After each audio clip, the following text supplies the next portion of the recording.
Bismillah. Assalamualaikum warahmatullahi wabarakatuh.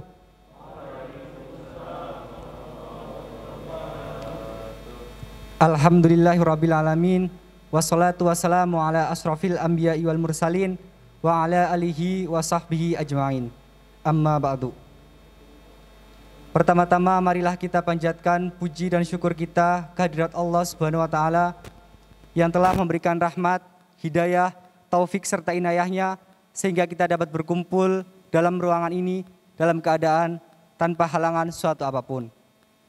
Salawat beserta salam semoga selalu tercurahkan kepada junjungan kita Nabi Agung Muhammad Sallallahu Alaihi Wasallam yang kita nanti-nantikan syafaatnya di yaumul qiyamah.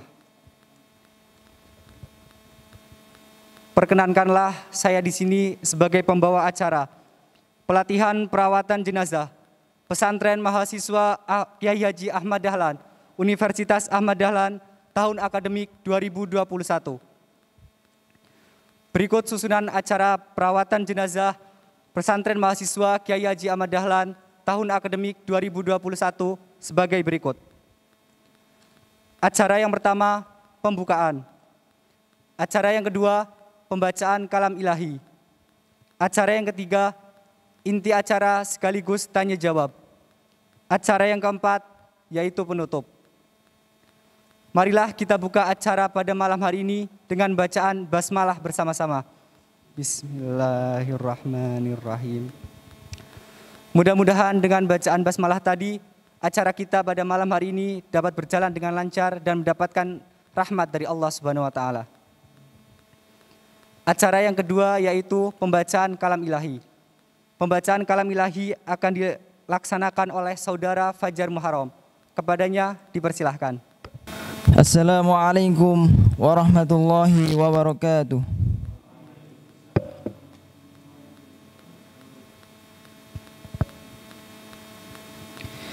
A'udzu billahi minasy syaithanir rajim. Bismillahirrahmanirrahim. Tanzilul kitabi minallahil azizil hakim. Inna anzalna ilaikal kitaba bil haqqi fa'budillaha mukhlishan lahuddin. Ala lillahid dinul khalis.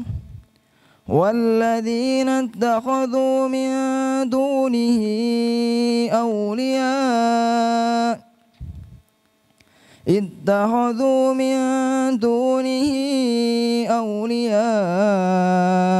ما نعبدهم إلا ليقربونا إلى الله زلفى إن الله يحكم بينهم فيما هم فيه يختلفون إن الله لا يهدي من هو كاذب كفار لو أراد الله أن يتخذ ولدا لاصطفى مما يخلق ما يشاء سبحانه هو الله الواحد القهار خلق السماوات والأرض بالحق يكور الليل على النهار ويكور النهار على الليل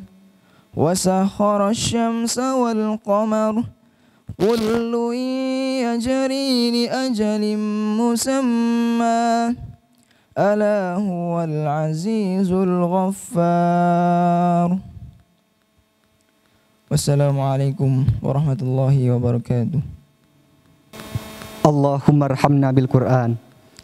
Acara yang ketiga yaitu inti acara pelatihan perawatan jenazah sekaligus sesi tanya jawab. Kepada Ustadz Budi Jaya Putra, STHI MH, dipersilahkan. Assalamualaikum warahmatullahi wabarakatuh.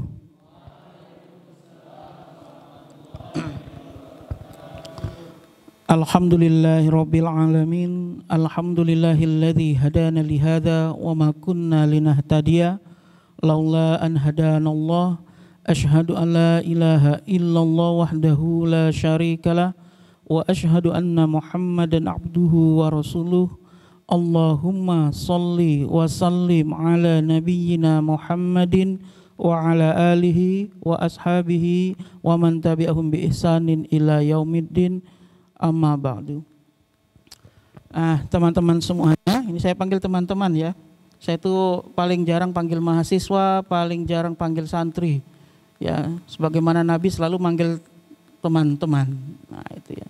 Sehingga kita menjadi lebih dekat, ya. Namun bukan berarti menghilangkan rasa hormat, ya. Status tetap beda gitu ya.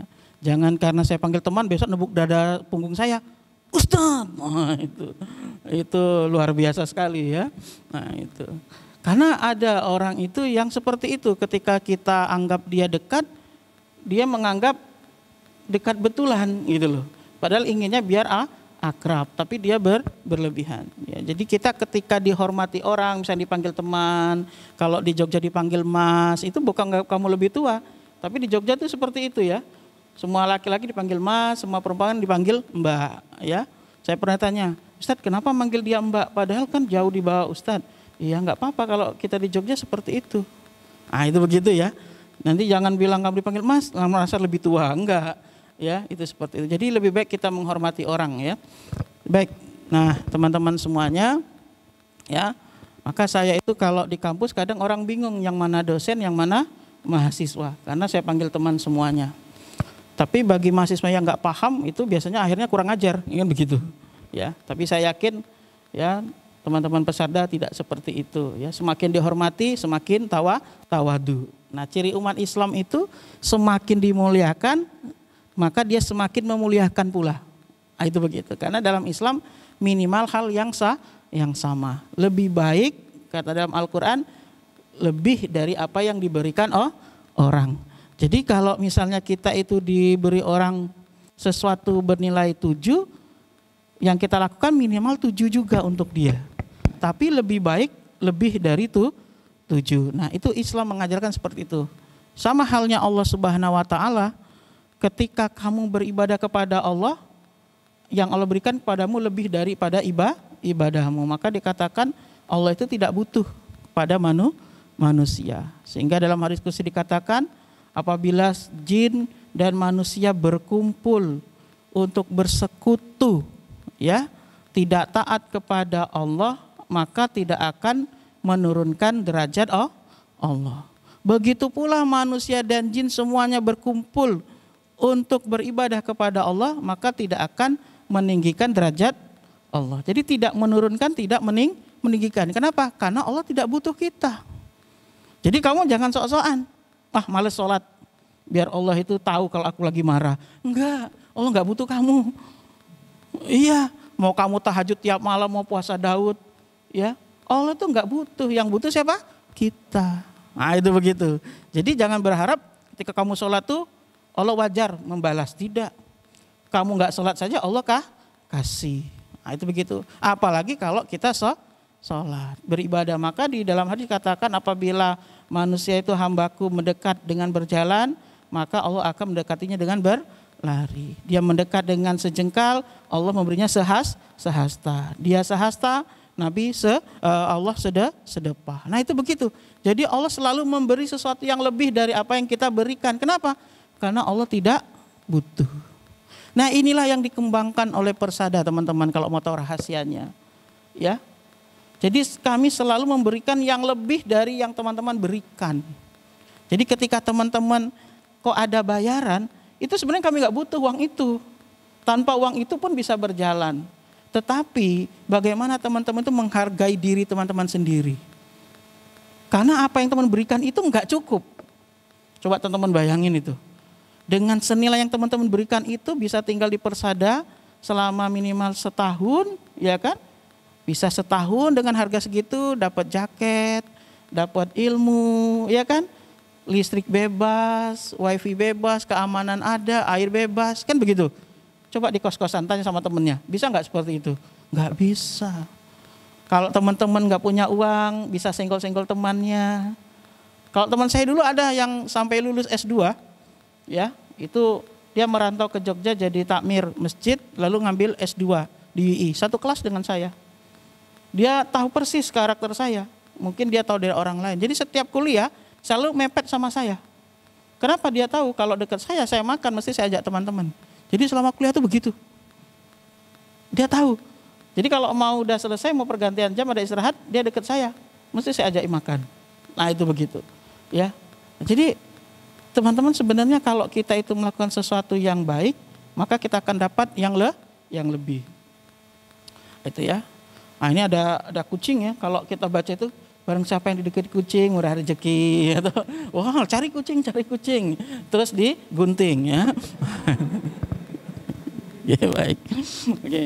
Oke, baik. Jadi kadang umat Islam itu kucing itu sangat dihormati, anjing sangat ya dibenci. Padahal salah. Kita tetap harus menghormati anjing ya. Kucing kan disenangi Nabi, kesayangan Nabi. Anjing kan haram. Haram itu kalau dimakan. Air liurnya najis. Dia lewat nggak apa-apa. Iya kan? Ya enggak? Masa dia lewat dasar anjing? Ya emang dia anjing. Ya kan gitu, paham? Gitu ya. Ya itu sebagai pembuka supaya kamu nggak stres. Gak usah serius amat lihat saya itu. Saya tuh nggak pernah lihat kamu kok. Itu. Ya saya tuh kalau ngisi tuh nggak pernah lihat kamu. Iya, saya jadi kalau ngisi tuh nggak pernah lihat kamu tuh nggak. Jadi pandangan saya itu umum. Ya, karena kalau saya lihat nanti ketahuan, gitu loh. Jadi saya tuh kalau lihat orang nggak pernah lihat orangnya, lihat kancingnya, ya kan, lihat tumitnya, gitu loh. Tapi tetap tahu saya apa yang kamu lihat, kan begitu. Nanti kalau saya lihat, wah ketahuan nih habis ngapain, kan nggak enak saya toh. Ih, kan gitu ya. Nah, itu paham ya. Oke, jadi nggak usah terlalu serius lihat saya tuh nggak lihat kamu kok. Ya, walaupun kamu ya, itu saya nggak tahu itu. Ya itu. Tapi malaikat ngasih tahu itu loh Ustaz, kurang ajar. Nah, gitu ya. Oke, baik. Ya. Materi kita adalah tuntunan merawat jenazah. Kenapa kok persadarannya ada kegiatan terus? Karena kita cuma 1 tahun. Besok lanjut lagi tahun kedua. Kita punya banyak kewajiban. Lebih banyak kewajiban atau bukan kewajiban yang kita harus lakukan? Lebih banyak kewajiban. Kemarin kalian dapat materi tentang apa? Ibadah. Betapa banyak orang yang ibadah itu tidak sesuai dengan Al-Quran dan As-Sunnah. Borok-borok keterima. Caranya saja sudah salah. Maka kita dahulukan pelatihan sholat. Itu loh. Kita dulukan pelatihan toharo. Bagaimana gerakan sholatmu. Nah itu seperti itu. Nah ini sekarang ada pelatihan lagi. Kemarin ada pelatihan kultum dan khutbah. Kenapa kok diberikan? Karena anak persada memang harus bisa bicara di depan umum. Itu begitu. Karena kalian dididik untuk jadi khalifah. Pemimpin. Pemimpin itu ngomong nggak?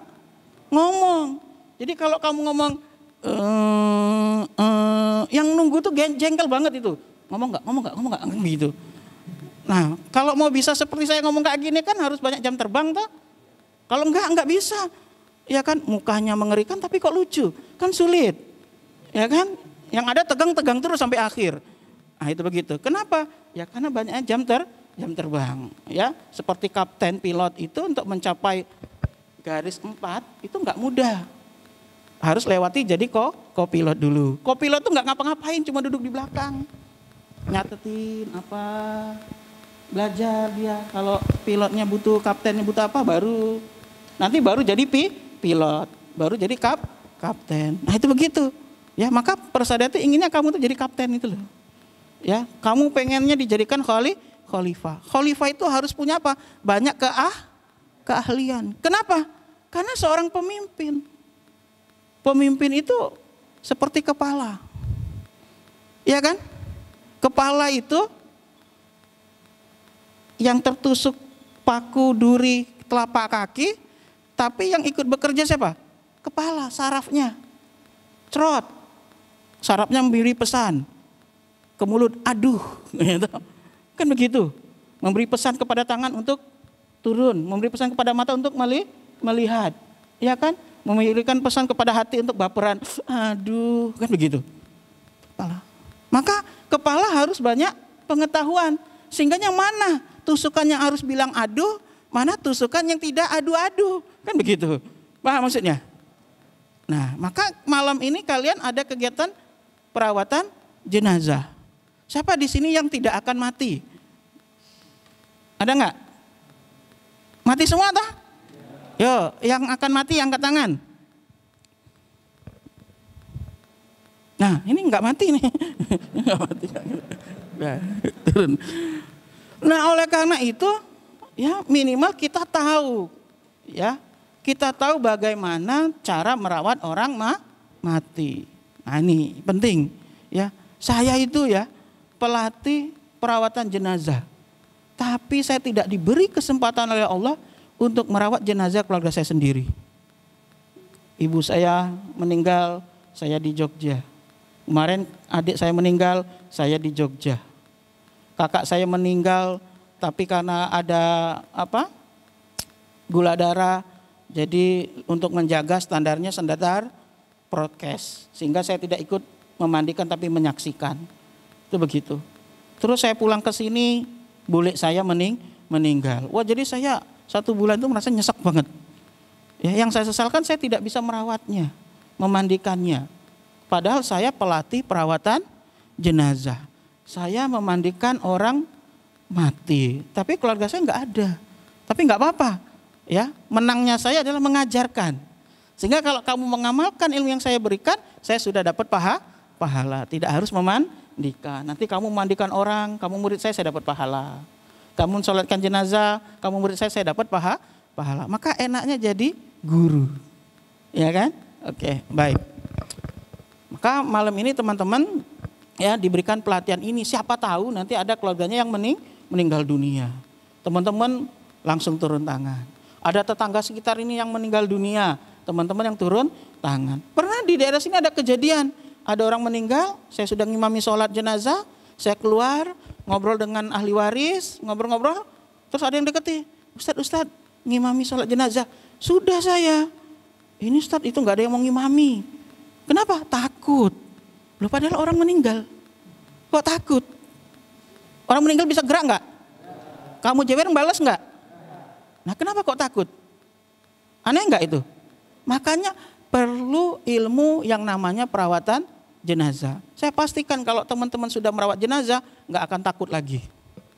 Iya, kalau ada yang datang, jenazah yang pernah kamu mandikan datang, nakut-nakuti, dasar nggak tahu diri. Kan gitu tuh.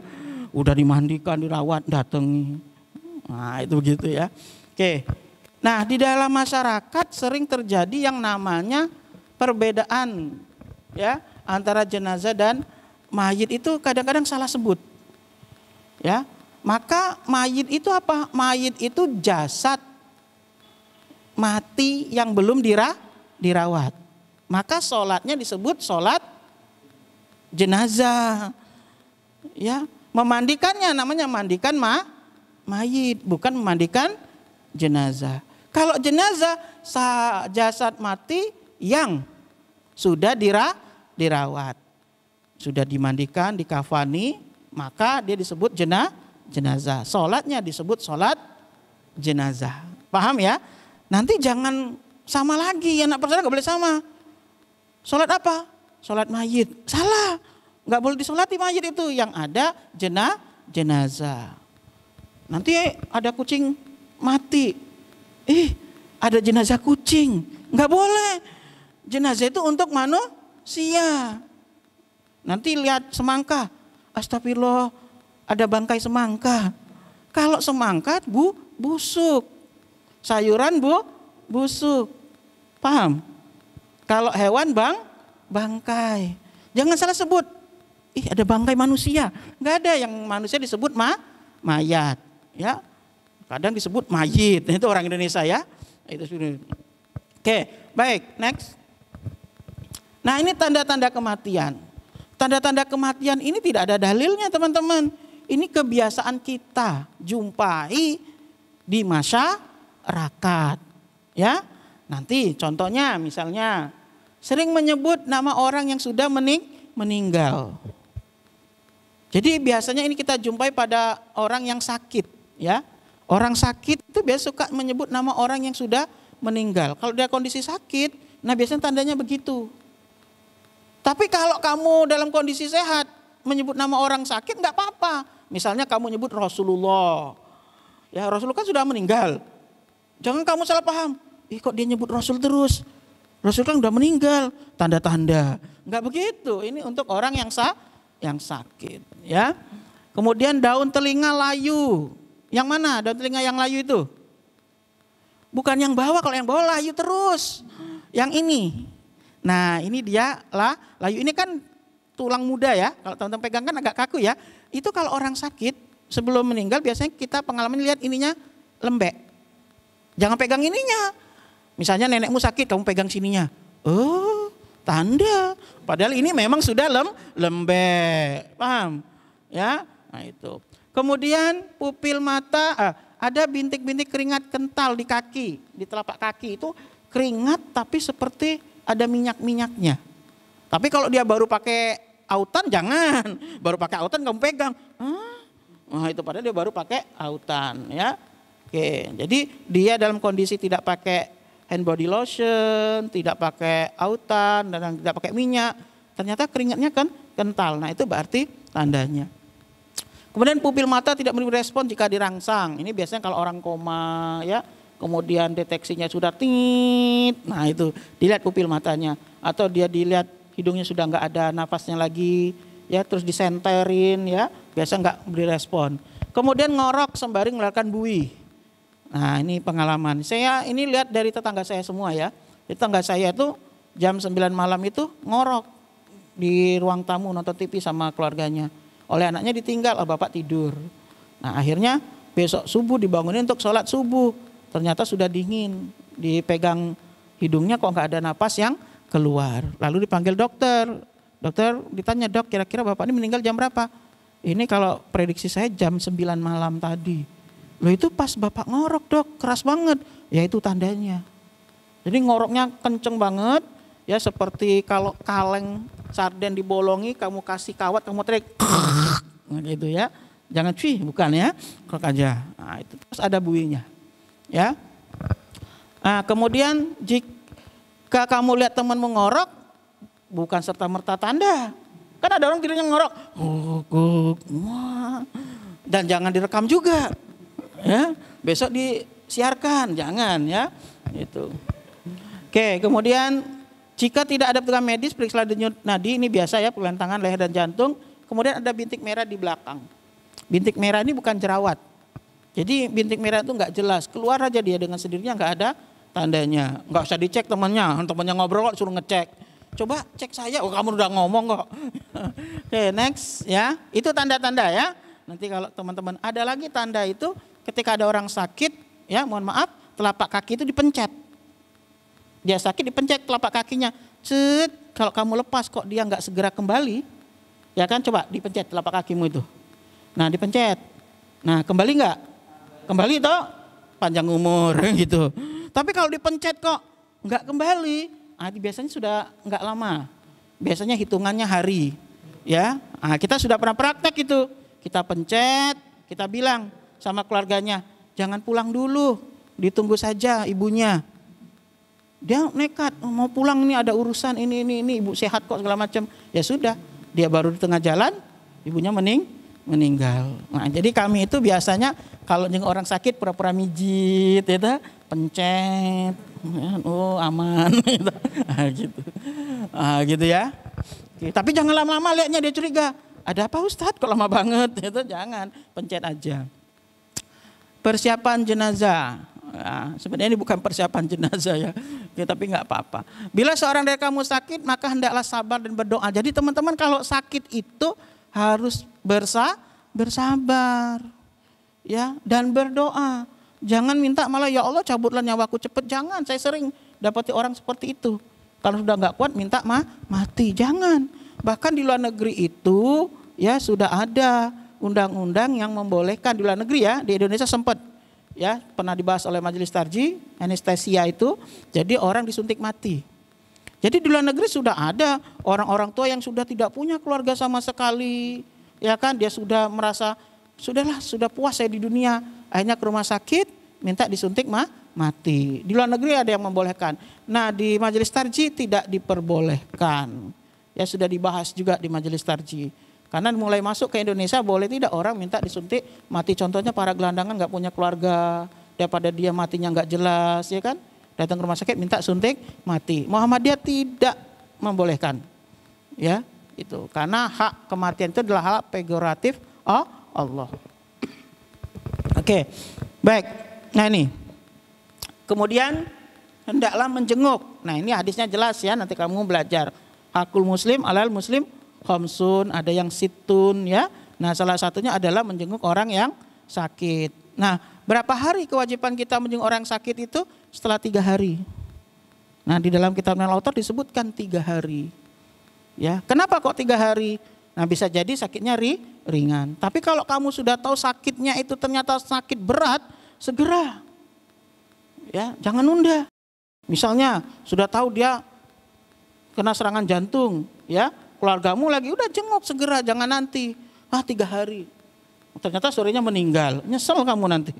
Ya, itu begitu. Tapi kalau misalnya seperti kebiasaan Nabi ini, teman-teman, kenapa kok Nabi itu kalau habis sholat jamaah dia mengimami, Nabi selalu menghadap ke jamaah. Apa? Karena Nabi melihat siapakah jemaahnya yang biasa hadir di masjid Nabi kok tidak hadir.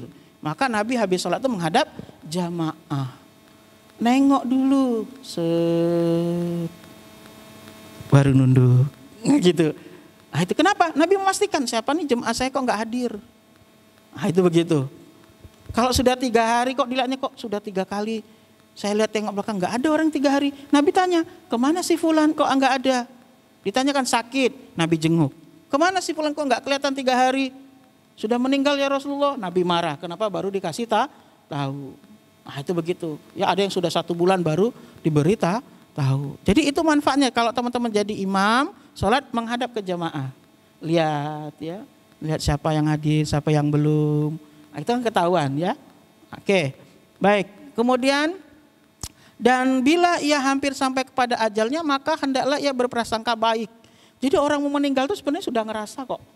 Ya, saya 2 malam yang lalu, ya, saya ditelepon om saya, ya, telepon om saya tentang bule saya yang mau meninggal. Bule kan sudah meninggal ya, bule saya. Terus diceritakan, saya itu tidak mau nelpon om saya ya, karena saya kalau nelpon om saya itu nangis saya mesti. Nah kemarin om saya telepon saya nangis juga. Saya ini orangnya walaupun seperti ini, mudah nangis. Ya, nah saya nangis tuh. Nah jadi om saya cerita, jadi bule saya itu menanyakan, karena keluarga saya banyak yang meninggalnya di hari Jumat. Ya, nah kakak saya meninggalnya hari Jumat. Nah keluarga saya banyak meninggal hari Jumat, ditanya oleh bule saya.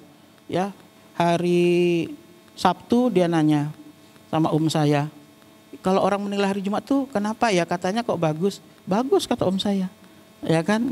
Karena diampun dosa segala macam, walaupun hadisnya ya masih didiskusikan orang, ya. Banyak ikhtilaf ulama. Karena ada pertanyaan, bagaimana dengan orang enggak sholat kalau meninggalnya hari Jumat? Apa iya diampuni dosanya? Bagaimana dengan orang kafir? Ya kan? Bagaimana ahlu maksiat? Nah, itu yang jadi ikhtilafnya, ya. Tapi kita enggak usah diskusi yang itu. Nah, ini masalah tanda-tanda rasa saja. Tapi om saya enggak menangkap itu. Ya, nah, kemudian bule saya, wah enak ya kalau meninggal hari Jumat. Nah itu begitu.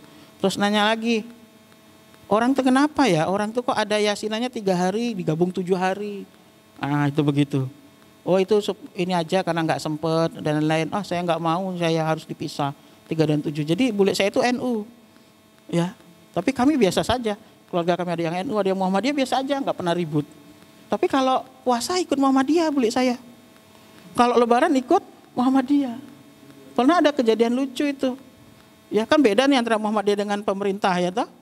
Nah, bule saya itu, kalian ini kok nggak tahan sekali lebaran besok kok ikutan Muhammadiyah lebarannya hari ini. Terus saya tanya, bule puasa nggak? Enggak, sama aja toh. Nah itu. Nah, gitu ya. Oke. Baik, jadi sudah ada tanda-tandanya. Ya, bahkan bule saya itu malam sebelum dia meninggal, malam Jumat itu mau mandi. Ya, paginya minta potong kuku, potong rambut, ya. Jadi kukunya dipotongin oleh anaknya. Terus malamnya tuh minta mandi malam Jumat, nggak boleh oleh anaknya. Kan malam, nanti kedinginan, padahal lagi di rumah sakit. Akhirnya mandi sendiri, ya. Mandi dia, minta ambilkan sendal, anak ambil sendal dia sudah lari, ya. Masuk kamar mandi terus mandi. Nah besoknya meninggal. Jadi bersih sekali ya. Jadi tanda-tanda itu udah muncul. Jadi om saya tuh ngasih tahu, kok saya tuh nggak paham kalau bulekmu itu sudah ngasih tanda gitu. Dia nanyakan haji kita kapan? Seharusnya tahun ini, tapi karena corona kan diundur. Itu, wah sudahlah saya nggak bisa haji. Om saya nggak sadar itu. Kenapa? Itu kan dianggap orang ngobrol aja. Nah, itu ya sampai anaknya mau wisuda, enggak, saya nggak datang dia wisuda, nggak usah wisuda aja. Itu nggak ada yang sadar. Ya, oke. Jadi orang yang mau meninggal itu sebenarnya sudah ada rasa, ya, itu seperti itu. Nah kemudian berwasiatlah kalau dia meninggalkan harta. Kalau memang mau berwasiat, siapa tahu dia dulu punya keinginan ngasihkan sesuatu ke masjid, ya belum terlaksana, ya sampaikan wasiat. Wasiat itu dicatat ya oleh orang. Seperti adik saya itu bukan wasiat, nazar dia. Nazar neraktir orang di Dinas Pendidikan. Tadi sudah dilaksanakan tadi siang. Ya, nazar ngajak semua kru cateringnya jalan-jalan. Besok mereka diberangkatkan jalan-jalan 1 bus bersama keluarga besarnya. Itu harus ditunaikan semua. Ya, nah ini luar biasa ya. Jadi kalau punya harta, tapi kalau nggak punya nggak usah berwasiat.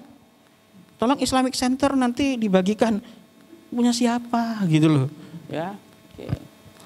Kemudian hendaklah ia kamu talkin tuntun baca la ilaha illallah. Nah ini penting teman-teman, metode mentalkin. Bagaimana metode mentalkin itu? Nah kita deketi orangnya ya. Misalnya ini ya. Kan enak kan kalau ada boneka tuh. Saya ini ya. Nah kita duduk dekat sini. Lambat-lambat. Ayo Mbah, kita sama-sama baca tahlil. La ilaha. Nah itu. Sampai di kitab Minanul Author tuh panjang pembahasan tentang talqin ya. Ya, kenapa saya sebutkan kitab Minanul Author? Karena saya pengajar kitab itu. Nah disebutkan bagaimana cara mentalqin itu harus lambat. Kemudian jangan buru-buru. Sudah la ilaha illallah. Tunggu dulu. Ayo Mbah cepat Mbah, jangan. Ya, nah itu jangan begitu. Jadi jangan sampai membuat orang yang kita talqin itu merasa jengkel. Ya.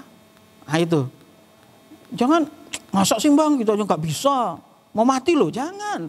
Ya, tambah kamu aniaya itu. Nah, ditalqin. Apalagi kalau yang mendapati yang susah. Saya pernah mendapatkan itu la ilaha nah, gitu. Ya harus sabar. Ya. Sampai selesai. Jadi teman-teman beruntunglah. Nanti kalau teman-teman bisa ketemu dengan orang tuanya, bisa mentalkin orang tuanya, ya. Apalagi kalau orang tua sakit, itu segeralah kembali. Saya itu sayangnya ketika orang tua saya sakit, ngabarnya terlambat. Ya, nyari pesawat susah. Ya, kalau mendadak itu. Kemarin adik saya meninggal sama. Kita harus PCR dulu, nunggunya lama. Kan begitu. Pesawatnya juga dibatalkan. Saya tuh sampai 4 kali dibatalkan pesawat, coba. Pesawatnya sudah dibatalkan, uangnya ditunda pengembaliannya. Coba bayangkan. Kalau nggak punya duit gimana? Sudah beli 2 tiket sama istri, ditelepon, ini dibatalkan, mau ganti jadwal nggak? Ternyata nggak bisa juga diganti jadwal, karena nggak pas dengan jadwal kita. Akhirnya apa? Ya sudah, kita minta kembalikan. Kalau mau dikembalikan nanti Pak 3 bulan lagi baru bisa dikembalikan. Coba bayangkan. Pulangnya juga begitu. Ya. Nah jadi kita talqinnya itu harus lambat-lambat. Bila perlu jangan bilang talqin, jangan. Ayo Pak, Bu, ikuti adik, ikuti kakak, kita mengucapkan la ilaha illallah, ucapkan. Nah kemarin bule saya dipangku oleh anaknya, saya ajarin begitu. Ya, oke, menghadap ke arah kiblat kalau bisa. Ya, jadi kalau ada orang yang sudah meninggal itu dihadapkan ke arah kiblat. Kiblatnya mana? Kalau kita kan sebelah sana tuh, ya barat daya. Nah, tinggal diarahkan ke sana. Nah, seperti ini. Ya, diarahkan ke arah kiblat. Ya, arah kiblat itu kepalanya ke arah utara kalau Indonesia, kakinya ke arah selatan. Bukan seperti ini. Wah, hadapkan ke arah kiblat seperti ini. Itu salah. Karena ada pemahaman yang seperti ini. Bahkan makamnya pun seperti itu nyusunnya. Saya kaget. Sepengetahuan saya kiblatnya tuh sebelah sana. Tapi kok kepalanya seperti ini? Berarti sebelah sana kiblatnya. Saya bilang, Pak ini udah arah kiblat belum? Sudah Ustadz. Saya cek. Enggak Saya tanya lagi, arahnya betul. Saya tanya nih, sebentar. Bapak itu kalau sholat menghadap mana? Ke sana. Loh, ya benar, ke sana Pak, kok ke arah sini? Ya kan menghadap kiblat Ustadz. Jadi kami memang kiblat itu ya seperti orang sholat, berdiri toh. Nah, orang meninggal tinggal tidurkan. Oh, alah. Ya ternyata dia segitunya. Ya, padahal tidak seperti itu. Ya, arah kiblat itu seperti arah tidurnya yang dicontohkan Rasulullah. Nah itu. Rasulullah kalau tidur miring kemana? Kanan. Nah ini kayak gini. Ya. Jadi arah kiblatnya itu ke sana. Ya. Nah kanannya menghadap Rasul itu ke arah kiblat itu. Karena kita tidak boleh kaki kita menghadap ke arah kiblat. Ini cuma adab ya. Jadi kamu kalau tidur jangan kakimu menghadap ke arah kiblat. Itu adab tidur. Ya. Tidak boleh. Oke. Jadi seperti ini. Kalau di Indonesia berarti kepalanya di arah sebelah utara, kakinya selatan. Ya, oke. Kemudian pejamkan kedua belah matanya. Jadi matanya harus dipejamkan. Ya, dipejamkan matanya. Ini anggap saja kiblat kita sini ya. Ini cuma contoh loh. Nah, anggap saja ini kiblat ya, karena teman-teman menghadap sini. Nah, kita pejamkan matanya. Ya, kemudian ikat dagunya. Dagunya diikat dengan kain dengan apa? Supaya apa? Supaya menutup mulut. Karena anggota tubuh itu cepat kaku ya. Ada yang cepat sekali, ada yang sampai 2 jam baru kaku. Nah itu seperti adik saya itu lama sekali kakunya. Ya, sampai dimandikan tuh masih biasa. Sehingga orang bilang ini sudah meninggal apa belum. Sampai bule saya itu ragu itu. Sampai saya telepon tuh, Budi ini jangan-jangan belum meninggal ini. Nah itu seperti itu. Karena masih anget. Ya, wajahnya masih tersenyum, tangannya enggak kaku, padahal meninggalnya pukul 12:05 malam. Pagi itu masih anget. Terus tidak ada yang kaku, dimandikan juga begitu. Saya kan live ya, saya lihat itu dimandikan adik saya itu. Enggak ada yang kaku, bisa dibolak-balik, segala macam. Nah itu ya, orang bingung ini orang udah meninggal atau belum. Ya semoga aja husnul khotimah. Oke, baik. Ah kemudian ya mata, dagu, ya tangan letakkan di posisinya kemudian diikat, kaki juga diikat. Nah kalau kaki mana yang diikat? Coba tali mas. Tali. Nah kalau kaki teman-teman ya yang diikat tuh jempol. Jempol sama jempol. Nah ini kan nggak ngerti kita jempol yang mana. Cuma 2 jarinya ya. Nah, kita anggapnya jempol ya. Kenapa jempol yang diikat? Karena kalau jempol yang diikat secara otomatis dia akan menyatu. Tapi kalau yang teman-teman ikat adalah pergelangan kaki, yang ini nanti begini. Paham? Ya, jadi ada orang ikatnya di pergelangan kaki. Jadi mayat ini begini kakinya. Ya. Nah itu. Tapi kalau jempol yang teman-teman ikat, dibantu Mas, ikat jempolnya, anggap aja yang ini jempol ya. Nah itu. Maka dia akan menyatu jempolnya. Ini anggap aja ini jempol. Nah itu begitu ya. Apakah tali-tali ini nanti boleh dilepas? Ya boleh saja, nggak masalah. Karena fungsi tali itu agar supaya dia ketika mayit itu sudah kaku, ya itu tidak mengganggu dalam proses mengkafani. Ya karena kita ketika merawat jenazah itu tidak boleh membuat mayit merasakan sakit. Dijelaskan. Sakitnya mayit sama saja dia sakit waktu masih hidup. Jadi kamu ketika mau memandikan jenazah, mungkin kamu dendam sama dia, kamu jewer. Makanya ya, masih butuh pertolongan orang lain. Nah, jangan begitu. Dia merasakan. Ya, nah itu seperti itu. Ya, jadi jangan begitu. Termasuk mau memotong kuku, ya harus hati-hati, bukan nggak boleh. Boleh motong kuku kalau kukunya panjang banget. Ya, nah itu begitu. Oke, baik. Kemudian ya mulutnya sudah, posisi tangan sudah, ya. Kemudian doakanlah. Maka ketika orang itu meninggal, kita mendoakan, bukan meratap. Kok kamu tega sekali mendahului aku? Kok kamu gak mau ngajak aku? Aku ingin ikut kamu. Kata Nabi, ketika orang itu meninggal dunia, maka ada 2 malaikat berada di samping mayit itu, yang dia itu bertugas mengamini apapun yang diucapkan oleh ahli waris atau orang yang di sekitarnya. Jadi kalau kamu, "Mbak aku diajak, jangan ditinggal." Amin. Maka suka ngikut tuh. Hari ini suaminya, besok istrinya, besok anaknya, besok mantannya, besok janda sebelah. Nah itu gitu ya. Itu ya. Oke, baik. Kemudian selubungilah dia dengan kain. Ambil kain mas. Kain putih. Ditutup dengan kain. Kainnya warna apapun ya. Mau warna putih ya, mau batik. Kalau Indonesia biasanya kain batik. Ya, dari Sabang sampai Merauke. Saya bingung itu. Batik itu kenapa ya seluruh Indonesia ada dan semuanya kain batik. Boleh nggak pakai kain gambar Mickey Mouse? Boleh, tapi orang ketawa nanti. Harusnya terharu, ya malah terbalik. Jangan kamu kira nggak ada loh. Ya, saya pernah men-share itu orang ditutup pakai kain gambar kartun McQueen itu loh. Yang mobil McQueen itu. Nah itu saya bilang, astagfirullah, ini orang apa nggak ada kain yang lain. Ya, di Indonesia biasanya batik. Jangan karena dia fansnya Hello Kitty, pakai Hello Kitty. Jangan. Ya, kamu Dragon Ball. Jangan ya. Pakailah kain yang baik. Nah di Indonesia biasanya kain jarik atau batik ya. Oke baik. Sudah kita tutup ya. Lunasi hutangnya dengan segera. Jadi kalau kamu punya hutang tuh makanya cerita. Punya hutang di sini. Ya, termasuk kamu ngambil kerupuk di koperasi.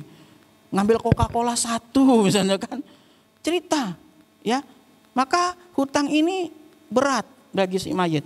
Kalau ada hutang yang belum dibayar, maka dia akan terhalang untuk segera masuk surga, termasuk sahabat yang ikut jihad fisabilillah terhalang. Kenapa? Karena dia masih punya hutang. Paham? Maka hati-hati, ada koperasi kejujuran, ngambil, belum ada uang ngambil dulu lah. Catat. Bila perlu kasih tahu teman sekamar, ingetin ya, saya tadi ngambil belum bayar. Iya, kalau kamu mau bayarin dong. Nah gitu ya. Paham maksudnya? Ya. Nah ini teman-teman, hati-hati dengan hutang. Ya, ceritakan. Kalau kamu sudah menikah, ceritakan dengan istri. Kalau belum punya istri, ceritakan sama teman atau saudara. Supaya apa? Supaya ketika kita wafat, orang tahu kita punya hutang berapa. Syukur-syukur kalau ya bisa melunasi. Syukur-syukur kalau tidak ada hutang. Yang repot itu kita ngutangi orang lupa bayar. Oh, mumpung orang udah mati, alhamdulillah. Ini salah juga. Ya, paham ya? Oke, baik, kita lanjutkan. Kemudian lalu segera pemeliharaannya. Nah ini bahasanya merawat ya. Memandikan, mengkafani, mensolatkan. Maka Muhammadiyah itu tidak pernah menunggu. Ketika ada orang yang meninggal, dia warga Muhammadiyah, malam itu meninggal, malam itu juga dimandikan. Malam itu juga dikafani. Enggak nunggu sampai besok. Ya kalau bisa malam itu juga dikuburkan. Adik saya malam itu juga dikuburkan. Bukan adik saya, kakak saya malam itu juga dikuburkan. Boleh saya meninggal sore, ya kan? Karena nunggu dari rumah sakitnya lama sampai rumah subuh, ya. Nah maka paginya ya diproses. Jadi nggak usah nunggu lama.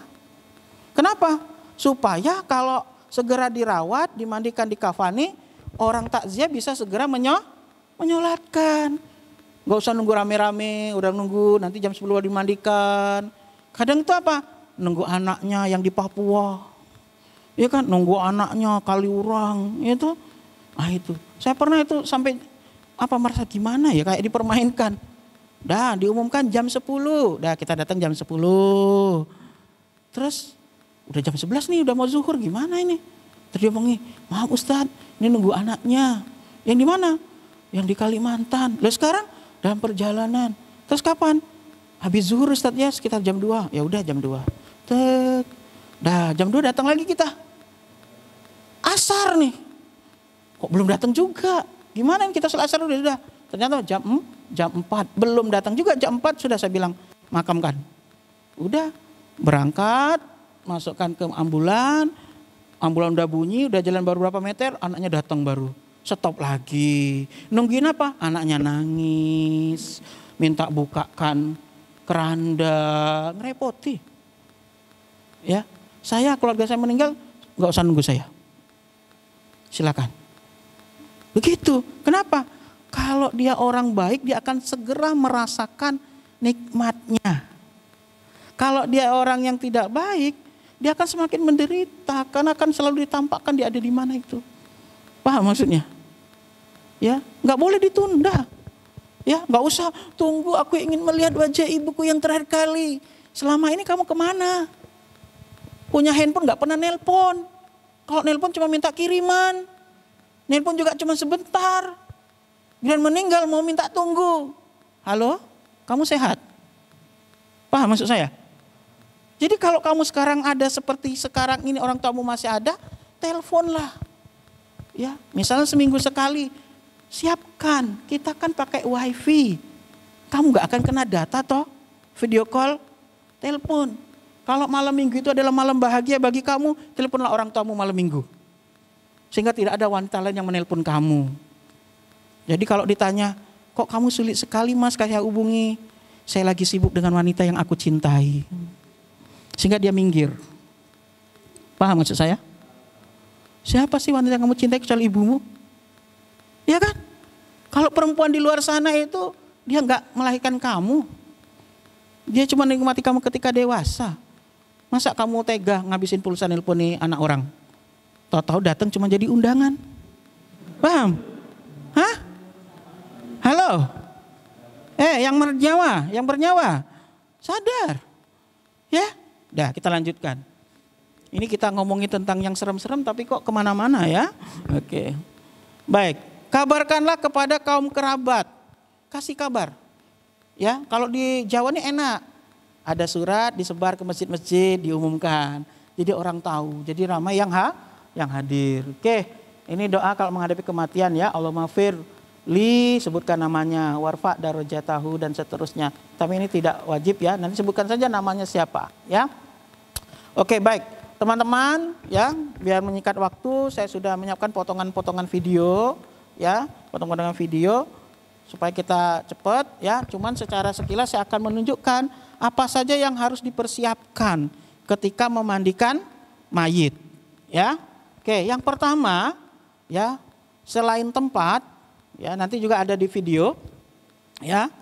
Nah, oke, disiapkan mas, dekatkan. Ini siapa saja yang boleh memandikan jenazah? Prinsipnya yang memandikan jenazah mayit laki-laki adalah laki-laki. Ya, mulai dari bapak, paman, ya, saudara laki-laki, anak laki-laki, ya, yang mahram, kemudian terakhir istri. Selanjutnya siapa yang memandikan jenazah perempuan? Next. Sama, ibunya, anak perempuan, neneknya, ya, keluarga yang terdekat mahram, suami.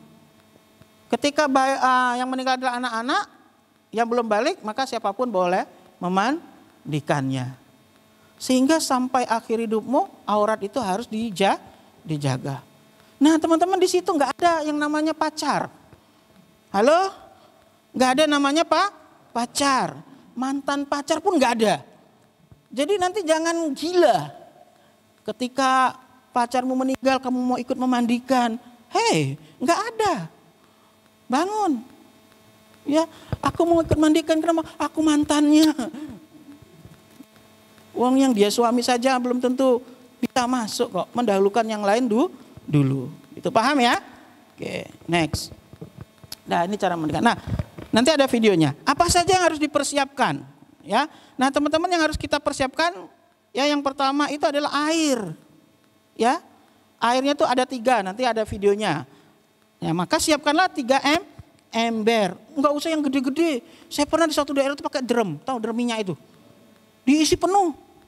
Ini nyuci mobil apa mandiin mayit? Diisi penuh betul. Setelah itu semua keluarganya ikut memandikan. Sampai saya kasih lihat mayat itu kedinginan dia. Siram itu. Nah, pertama air biasa, ya. Kemudian ya, kamu juga harus menyiapkan yang namanya sabun, ya. Ada sabun, Mas? Nah, sabun. Sabun ini dikiaskan dari pengganti daun bidara. Daun bidara itu kalau teman-teman gosok-gosok itu akan berbusa. Fungsinya sama seperti sabun. Jadi kalau teman-teman itu pengen tahu daun bidara bisa ke rumah saya punya pohonnya. Ya, kadang saya buat teh, ya, dijemur. Kalau enggak yang masih hijau belum kering langsung dibuat teh, ya kan? Nah itu seperti itu ya. Sehingga setan-setan tuh lari, ya. Nah, itu kamu nggak akan kesetanan ya. Nah itu. Oke, sabun.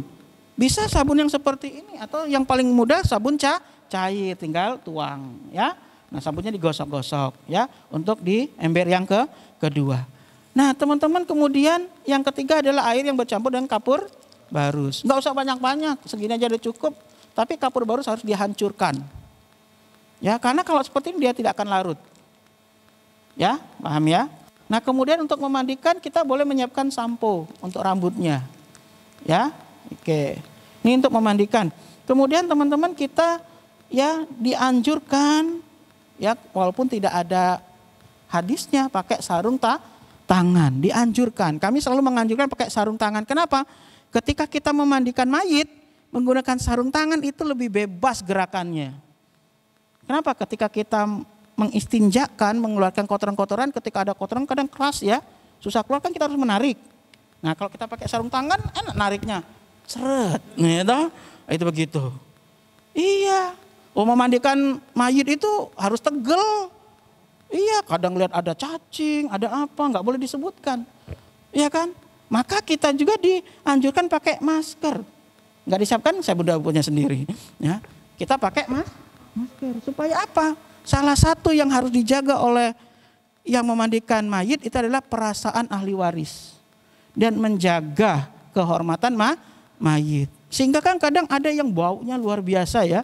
Nah mungkin karena sakit dan sebagainya. Kalau kita sudah pakai masker, kita sudah pakai sarung tangan, kita enak aja tuh. Ya menggosok-gosok, masukkan ini, tarik kotorannya. Ya begitu. Ya luka-lukanya yang bernanah kan ada yang begitu meninggalnya. Enak aja tuh. Karena kalau kita nggak pakai masker, baunya langsung tercium, nanti bisa menyinggung perasaan ahli waris. Paham? Kadang saja sudah pakai masker ada yang nggak kuat kok. Iya. Nah itu bayangin ya. Kami yang suka memandikan mayit itu gimana ketika kami harus makan. Keinget. Oh bayangin itu. Pas lagi makan mie keinget cacing yang keluar. Ya. Saya juga pernah bantu di ruang operasi waktu gempa Jogja itu. Pak Budi tolong Pak panggil keluarganya. Ini jari kakinya mau dibawa apa enggak? Ada darahnya, jari kakinya, ya toh. Setelah itu makan siang, itu nasi padang. Sambalnya bukan sambal hijau, sambalnya sambal merah itu. Waduh, ada ceker lagi, aduh, pas. Kamu bayang nggak itu kayak gitu ya? Untung saya itu bukan orang penjijik ya. Itu saya udah tegel-tegel aja itu. Padahal awalnya saya itu lihat darah itu agak gimana. Tapi karena sejak gempa Jogja itu saya biasa aja tuh. Lihat mayit itu biasa ya, karena saya ngangkuti mayit ya, korban-korban gempa itu biasa aja. Nah ini yang harus dipersiapkan bagi yang memandikan mayit.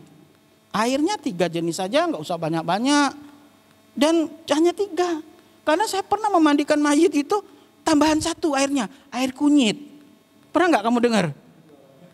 Di situ saya juga memangku mayitnya, kurang orang. Jadi saya ikut mangku. Padahal waktu itu saya pakai baju putih, celana putih. Anaknya nggak ada yang mau memangku bapaknya, nggak kuat ya kan. Yang lain nggak kuat, kurang orang ya sudah saya ikut di situ. Dah kan karena saya tahu, dah saya bilang ini begini. Sudah air kapur barus, ada yang bawa mangkok besar isinya kunyit. Saya bilang apa itu? Kunyit Pak, kenapa? Kalau di sini disiram kunyit untuk apa? Biar nggak gampang digerumunin semut segala macam. Gak usah, Pak, nggak bisa Pak. Ini di sini begitu sur. Dia itu nggak lihat baju saya putih, celana saya putih ya sudah kunyit.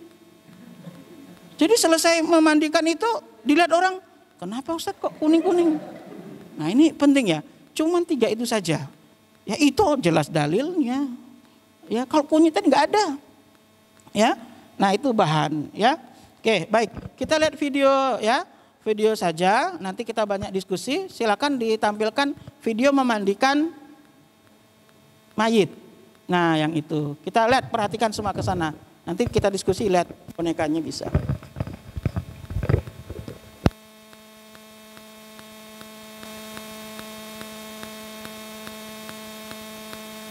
Cara memandikan mayit. Nah, ini Ustadz Nurholis, imam besar masjid ya Islamic Center ya. Oke, oh itu mau diarahkan waktunya ya, tadi sudah saya buat. Nah, ini beliau juga dekan FAI ya. Jangan anak FAI harus tahu siapa nama dekanmu. Oh, yang itu loh, yang imam besar. Oh, jangan. Ya harus tahu namanya. Oke. Nah, yang pertama harus menyiapkan tempat. Tempatnya harus tertutup. Walaupun di luar harus ada penutup. Yang bukan keluarga jangan ikut-ikutan. Pause dulu Mas. Yang bukan keluarga jangan ikut-ikutan. Mau lihat. Sudah lihat takut ke kamar mandi. Banyak orang gak gitu. Emak-emak tuh gak gitu. Nanti sudah lihat ngomongin, ih ternyata mayitnya gitu ya. Nah, malamnya nggak mau ke kamar mandi, takut ya. Jadi tempatnya harus tertutup. Ingat ya, laki-laki harus laki-laki, perempuan harus perempuan. Next. Nah, ini airnya tadi, itu adalah daun bidara. Daun bidara ya itu harus digosok-gosok sehingga keluar buihnya. Ya, itu seperti itu. Ya, bisa diganti juga air sabun. Nah, kemudian air yang ketiga adalah air yang bercampur kapur barus. Ya, kapur barusnya sudah ditumbuk, kemudian ditaburkan saja. Ya, air pertama adalah air biasa. Nah, setelah siap baru bawa mayitnya. Membawa mayit itu harus hati-hati.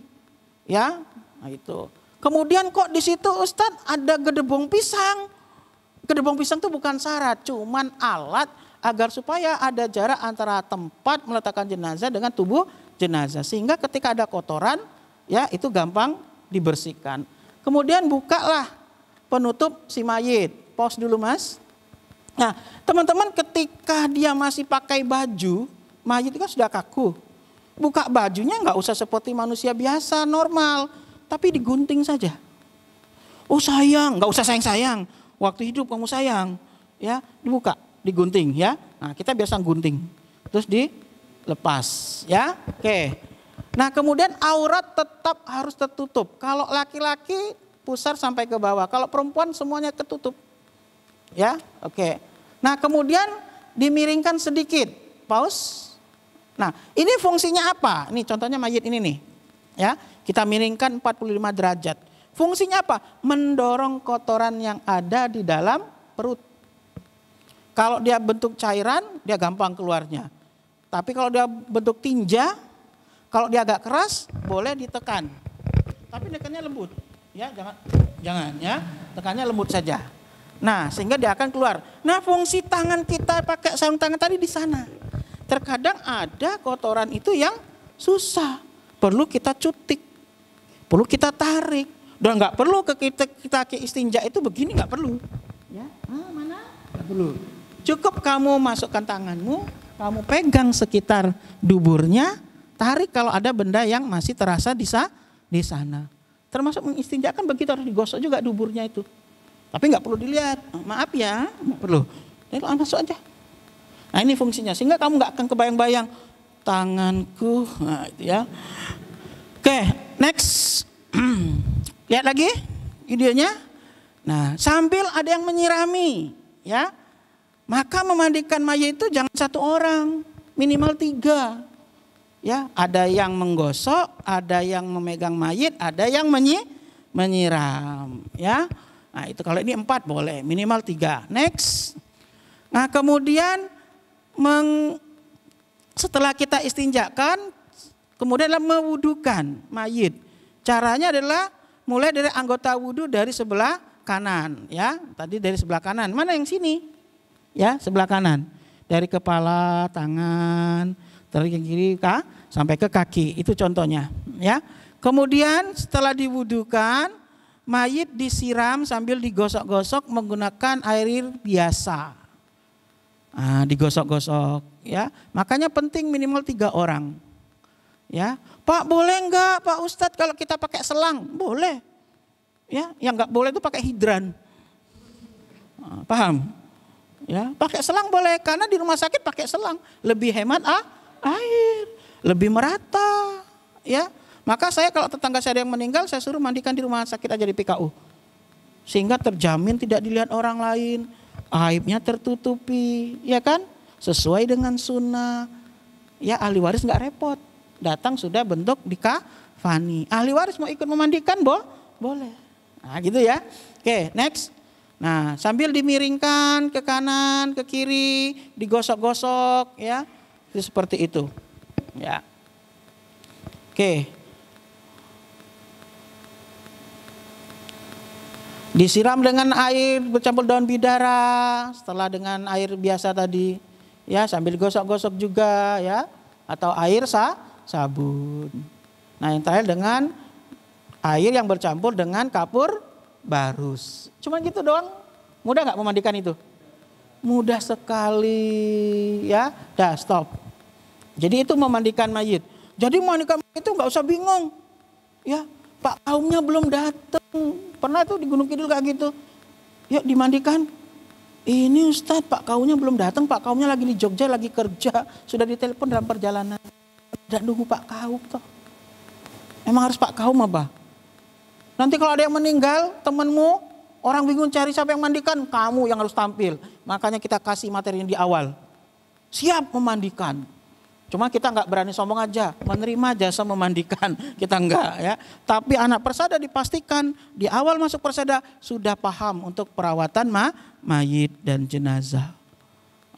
Jadi tetanggamu ada yang bilang, nanti ibumu, keluargamu ada yang meninggal, saya yang memandikan, begitu. Gak usah nyuruh orang lain, sebagai bentuk bakti kepada orang tua. Paham ya? Mandikan tuh gampang kok, nggak susah. Ya, itu, oke. Ya, nah sekarang teman-teman setelah ini dimandikan kita jangan lupa ya mengeringkannya pakai handuk. Ya, nah itu contohnya. Ya, seperti kita habis mandi ya pakai handuk. Ya, oke. Nah kemudian perempuan kan kadang rambutnya panjang. Ya, nah setelah dimandikan itu nanti dikepang. Dibuka dulu ikatannya kalau lagi mandi, dibersihkan, tapi setelah mandi dia dikepang. Tahu kan kepang? Ya, bagi 3 dipintal, ya. Itu begitu. Nah, itu disisirin ya, padahal rambutnya enggak gerak tuh. Disisirin ya. Jangan ditanya, kamu biasanya sisir belah tengah apa pinggir? Enggak usah, sisir aja. Cuman untuk merapikan, ya. Kemudian tutup kembali dengan kain yang kering. Nah, ya. Jangan sampai auratnya terbuka. Ya, dah stop. Sebelum mayit itu dibawa ke tempat yang lain atau ke dalam, pastikan kain kafan sudah siap.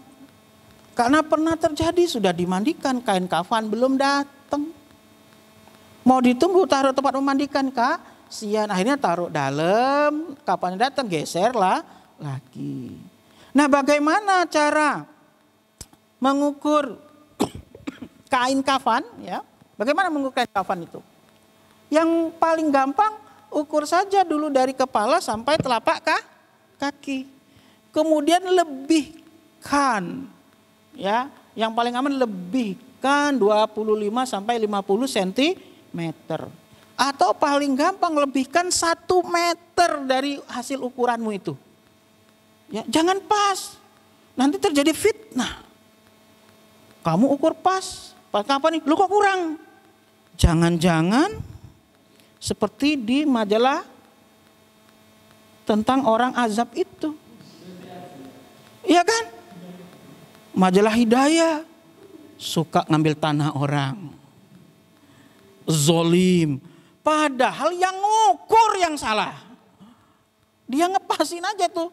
150 kali 3. Enggak begitu. Lebihkan 1 meter kalau saya. Nah kalau di Jogja enak. Ada paketan. Ya, ada paket. Itu dikasih 10 meter. Sehingga kainnya itu lebih. Mesti. Ya, karena kalau dihitung orang Indonesia 3 kali 2 aja 6 ya. 6 meter. Sisa 4.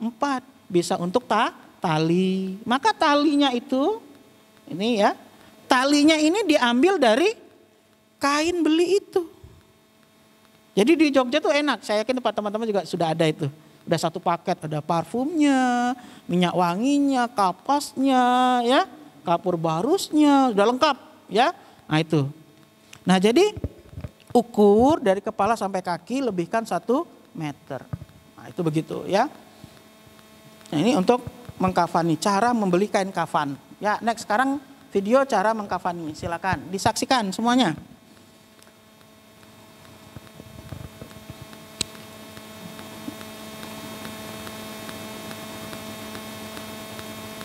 Nah, yang pertama tali ya.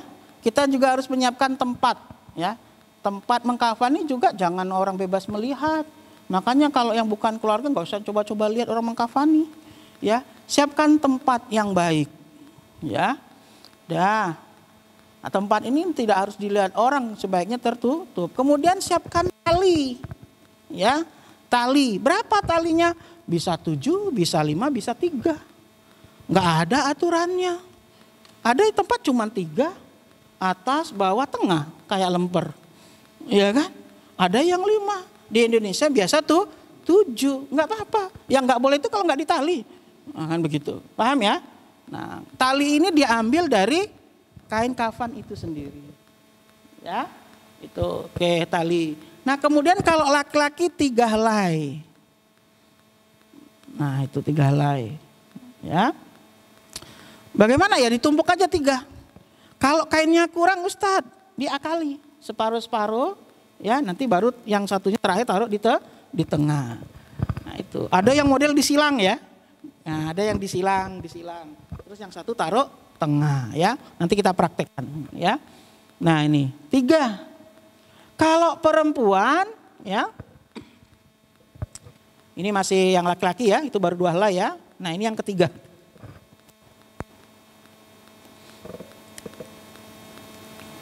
Dah?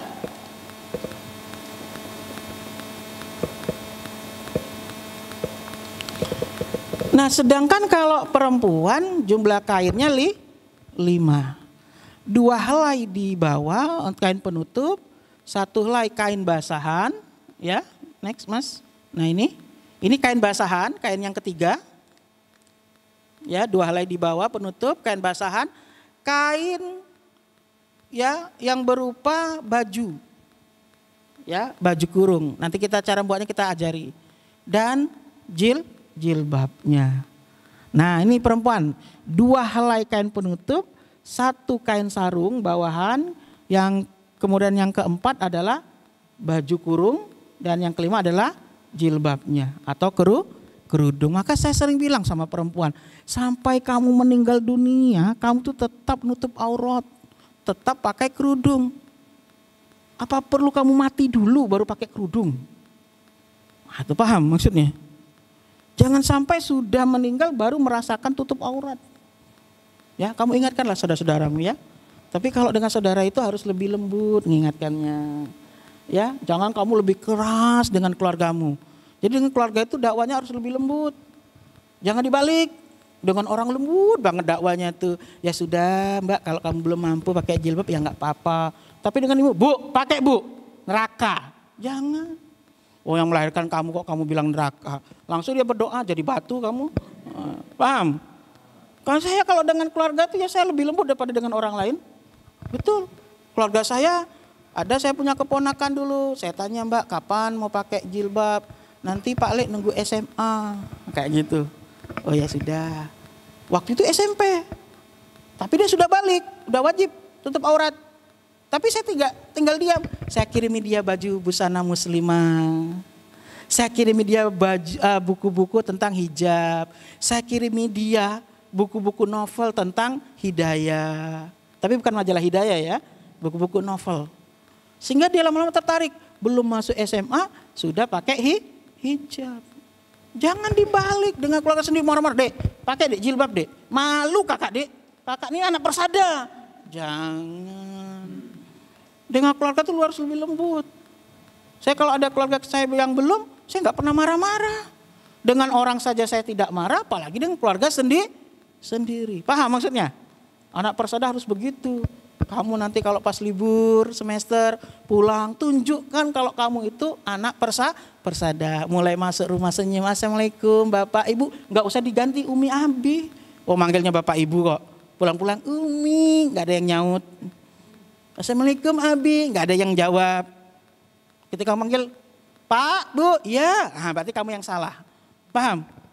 Ya, jadi ketika pulang tuh pastikan kamu memang anak persada, sholatnya jadi contoh sehingga orang tua kaget. Ih setan apa nih? Pagi-pagi kok sudah gentayangan putih-putih, ternyata kamu pakai baju putih-putih, ya bawahnya hitam, pas mati lampu kan kelihatan pucuknya aja, ya toh? Wah maksudnya? Nah itu ketika ada tetangga yang meninggal, kamu yang mandikan, karena nggak ada orang mandikan, kamu ngimami, kamu yang mensolatkan orang. Ini persada betul ini, ya.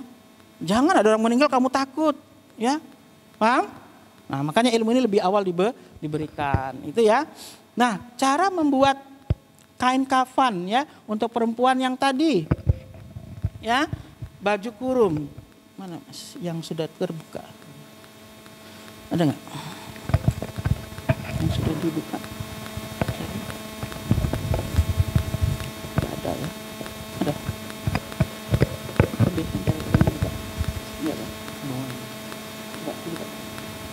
Jadi gampang aja cara buka buat baju kurung nih, ya. Nih, kain ini misalnya ya, cukup dilipat saja. Nih, ini ukurannya sama ya, sepanjang dengan tubuh si mayit. Dilipat dua begini. Kemudian ujung lipatan ini ketemu dengan ujungan yang ini, ya. Nih, ya. Lalu sudut tengah dari lipatan itu, nih, ini, ya kita lipat begini, sudutnya ini, nah kita gunting segitiga, ya ada, kita gunting segitiga seperti ini, ya, nah setelah digunting nanti, kan dia buat lingkaran toh, nah ini digunting tengahnya, sehingga jadi seperti tadi, paham? Gitu ya, jadi nggak usah kamu ke rumah mode beli baju tuh. Untuk mayit, ini aja digunting tengah, ya, sehingga bisa memasukkan seperti tadi. Next, mas, kita lihat contohnya. Yang tadi coba digeser dikit untuk baju, nah ini bolong, ya kan? Bolong tengah, ya, terus digunting bagian sininya, depan. Oke, baik. Nah itu bolong ya. Nah, nanti tinggal masukkan aja, ya, kepalanya. Oke, baik. Kerudung nggak perlu yang berjahit ya, cukup aja kain yang tadi nih, ya, kain segi 4 ya atau segi berapa silakan, kemudian bentuk segitiga seperti ini, lalu letakkan di atas sehingga tinggal langsung dilipat lagi. Mudah kan? Mudah ya, paham ya? Oke, next. Nah kemudian masuk mayitnya untuk dikafani. Ya.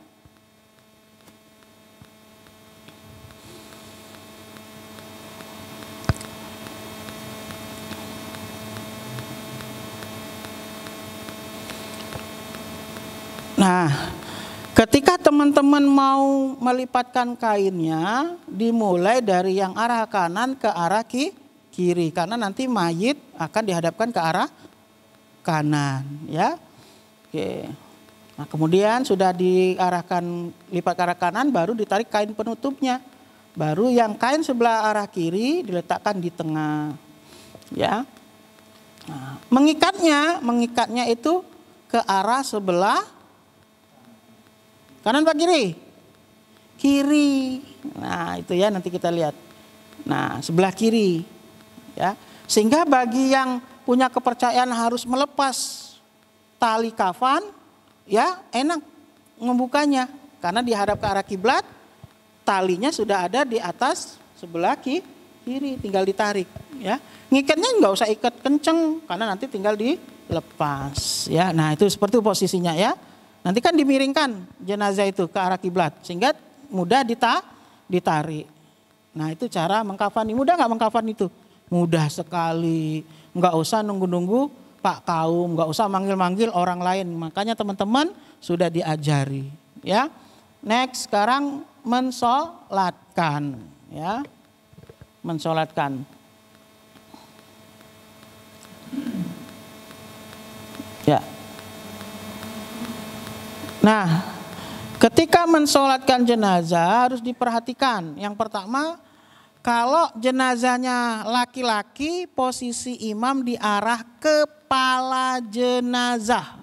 Nah, di sini. Di arah kepala jenazah. Kalau perempuan di arah lambung. Yang repot kalau bencong. Arah mana dia? Saya pernah tanya, Ustadz kalau bencong arahnya mana? Bencong itu sebutan kita. Maka yang dilihat adalah kelaminnya. Kalau kelaminnya belum dioperasi jadi perempuan, maka statusnya laki-laki, ya. Jadi arahnya tetap di arah kepala jenazah, ya. Enggak usah mondar-mandir kamu. Bencong toh, laki-laki perempuan, enggak usah. Di arah kepala. Oke. Kemudian jumlah jemaah. Jumlah jemaah sholat jenazah itu ya dianjurkan minimal 3 shaf. Nah itu ya. Jadi kalau jumlahnya cuma 3 orang kan nggak bisa 3 shaf. Ya 1 shaf. Tapi kalau jumlahnya 10 orang terus ruangannya kecil bisa dibuat 3 shaf. 1 imam ya 1 shafnya 3 orang ya. Sehingga jangan nekat orangnya cuma orang 4, imam 1 terus dibuat 3 shaf. Nah itu salah ya. Nah, itu seperti itu ya, semakin banyak yang mensolati ya semakin baik. Kenapa? Karena kalau sudah 40 orang dalam hadis, walaupun ini masih diperselisihkan juga, 40 orang yang menyolati minimal maka dia dijauhkan dari siksa kubur ya. Sehingga kadang itu orang sholat jenazah itu dibayar. Saya pernah itu habis sholat dimasukkan uang. Apa ini? Terima aja Ustaz sedekah dari ahli waris. Kok ada sedekah? Ya kan?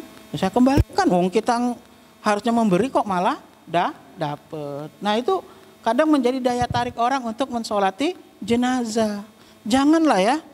Nah teman-teman ini kan ya sudah tahu nggak perlu nanti kembalikan lagi masukkan ke kotak infak yang ada di sana. Ya jangan angpau. Malah sholatnya tidak diterima, banyak orang malah tidak ada pahalanya semua. Karena niatnya dapat angpau tadi. Paham ya? Oke, baik. Nah kemudian itu 3 shaf minimal ya. Dan tidak ada ruku dan sujud. Ya, jangan seperti cerita Abu Nawas. Tiba-tiba dia ruku dan sujud, ditanya, Abu Nawas kenapa kamu ruku dan sujud? Mayitnya banyak dosa. Padahal Abu Nawas lupa. Ya, paham ya? Nanti jangan kamu kira, kenapa kok kamu ruku sujud? Saya persada, kamu yang goblok. Ya, nah itu paham ya. Jadi tempat sempit nih, nggak apa-apa, rapat-rapat tuh nggak apa-apa kan, tidak perlu ruku dan sujud. Ya, saya pernah tuh orang sibuk. Nggak cukup tempatnya sempit. Kenapa Pak? Ya sempit Ustaz cuma segitu. Ini kan nggak ada ruku dan sujud Pak. Mepet aja nggak apa-apa kok. Mepet supaya banyak yang mensolatkan. Ya terutama orang yang ikut sholat nggak hafal bacaan. Ya nah ini malah bahaya sekali. Tapi kan saya makmum Ustaz, udah ditanggung imam. Enaknya ya. Itu seperti itu. Next ya. Nah untuk bacaan ya sholat itu yang pertama sholat jenazah ada 4 kali takbir. Tanpa ruku, tanpa sujud. Yang pertama setelah takbir pertama itu membaca surat Al-Fatihah. Ya. Yang kedua baca syahadat. Ya, kemudian takbir kedua membaca Allahumma warhamhu wa'afihi wa'fu anhu wa akrib nuzulahu wa wasik madkhalahu wa abdilhu dan seterusnya ya. Nah, kemudian takbir lagi. Ya. Takbir ketiga, baca doa lagi ya. Nah nanti akan diberi ya, nanti panitia tolong nanti dikopikan bacaan sholat jenazah. Karena wajib dihafal anak persada. Sudah ya? PDF ya? Nah sudah dibagi ya? Nah itu seperti itu. Sudah ada di HP-nya? Yuk coba sekarang dibaca yang Allahumma firlahu. 1, 2, 3.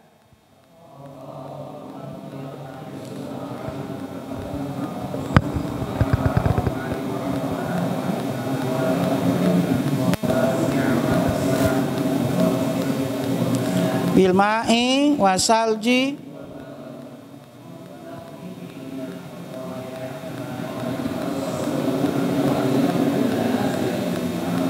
wa abdilhu daron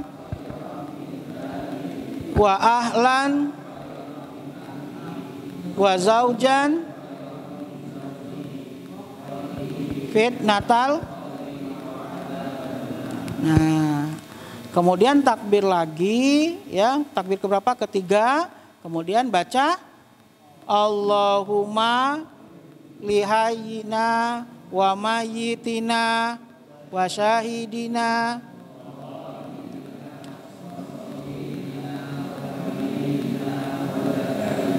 wa Allah.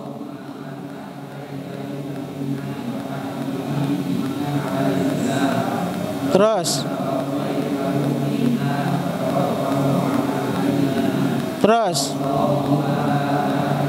ajrohu ba'dahu ya. Ada lagi yang menamai waghfir lana walahu, itu tambahan ya. Nah, kemudian takbir yang keempat salam. Itu model pertama. Hadisnya juga sahih, bisa diamalkan. Ada model yang kedua. Model kedua itu takbir pertama Al-Fatihah, takbir kedua sholawat, takbir ketiga Allahumma firlahu, takbir keempat Allahumma firliha. Nah, lalu salam. Nah, jadi teman-teman jangan kaget. Ada orang ngajari seperti tipe pertama, benar. Ada yang ngajari seperti tipe yang kedua, benar. Yang nggak benar apa? Yang nggak hafal. Kalau nggak sholat nggak apa-apa karena fardu kifayah. Yang nggak benar itu yang nggak hafal. Kenapa? Dia punya orang tua, dia punya keluarga. Masa dia nggak mau mensolatkan? Masa dia tidak hafal? Paham? Nah ya, apalagi orang tua kita, apalagi keluarga kita. Kita nggak tahu bacaannya, lalu kita tidak ikut menyolatkan, kan sedih banget. Ya, bila perlu kamu yang ngimami kalau keluargamu yang meninggal. Jangan orang lain. Karena kalau orang lain tuh bacanya diskon. Allahumma firlahu warahmu wa'fu anhu. Allahu akbar. Allahumma la tahrimna ajrahu wa firlana wa badamu. Enggak karuan itu. Iya, maka di kampung saya itu di Gedong Kiwo, kalau ada tetangga saya yang meninggal di RT saya, di RW saya itu orang nunggu saya. Oh, nunggu Pak Budi aja nyolatinya. Nah, saya pulang, baru saya sholat, diumumkan. Ini akan segera dilaksanakan sholat jenazah yang jadi imam Pak Budi, padahal saya baru pulang. Saya nggak tahu saya mau nyolatin kapan, tiba-tiba diumumkan. Pintar warga saya, karena kalau nggak diumumkan biasanya saya nggak mau. Saya nggak enak dengan Pak Kaum, nggak enak dengan ketua kampung, gitu ya.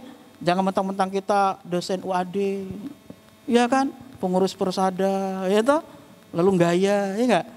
Biar orang aja. Tapi warga tuh senangnya saya, kenapa? Lama sholatnya, mesti doanya panjang. Padahal doanya tuh sama. Cuman bedanya saya dengan yang lain, kalau yang lain tuh kan hafiz sholat jenazah. Paham nggak hafiz sholat jenazah? Bacanya cepet. Allahu Akbar. Saya baru alhamdulillah, Allahu Akbar, Allahumma fir, Allahu Akbar. Wih, cepet sekali. Makanya orang kalau saya ngimami sholat, lama itu, mesti doanya panjang. Sama. Cuman dia hafiz sholat jenazah, saya tartil sholat jenazah. Itu aja bedanya. Paham? Nah, itu. Sehingga kejadian di kampung saya itu, karena orang pengen sholat bareng saya, jadi dia tuh batal. Takut ketinggalan, dia tayamum. Terus dia tayamum di tembok rumah saya.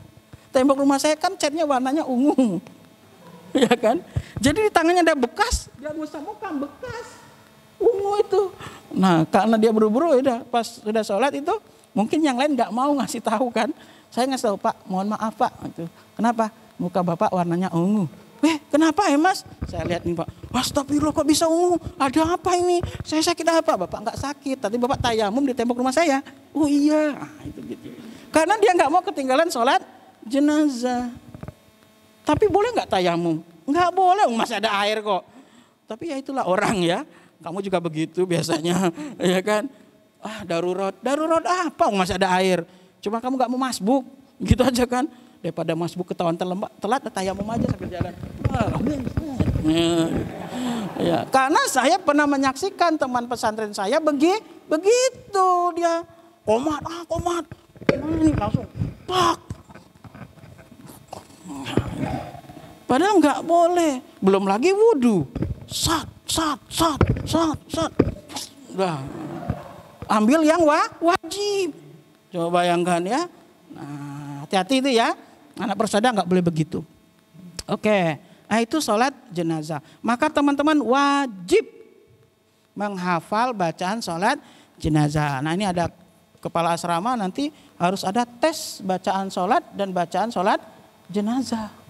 Jadi teman-teman persada wajib hafal. Sehingga kalau ada orang yang meninggal, teman-teman maju ngimami. Iya, enaknya lagi sholat jenazah itu sir.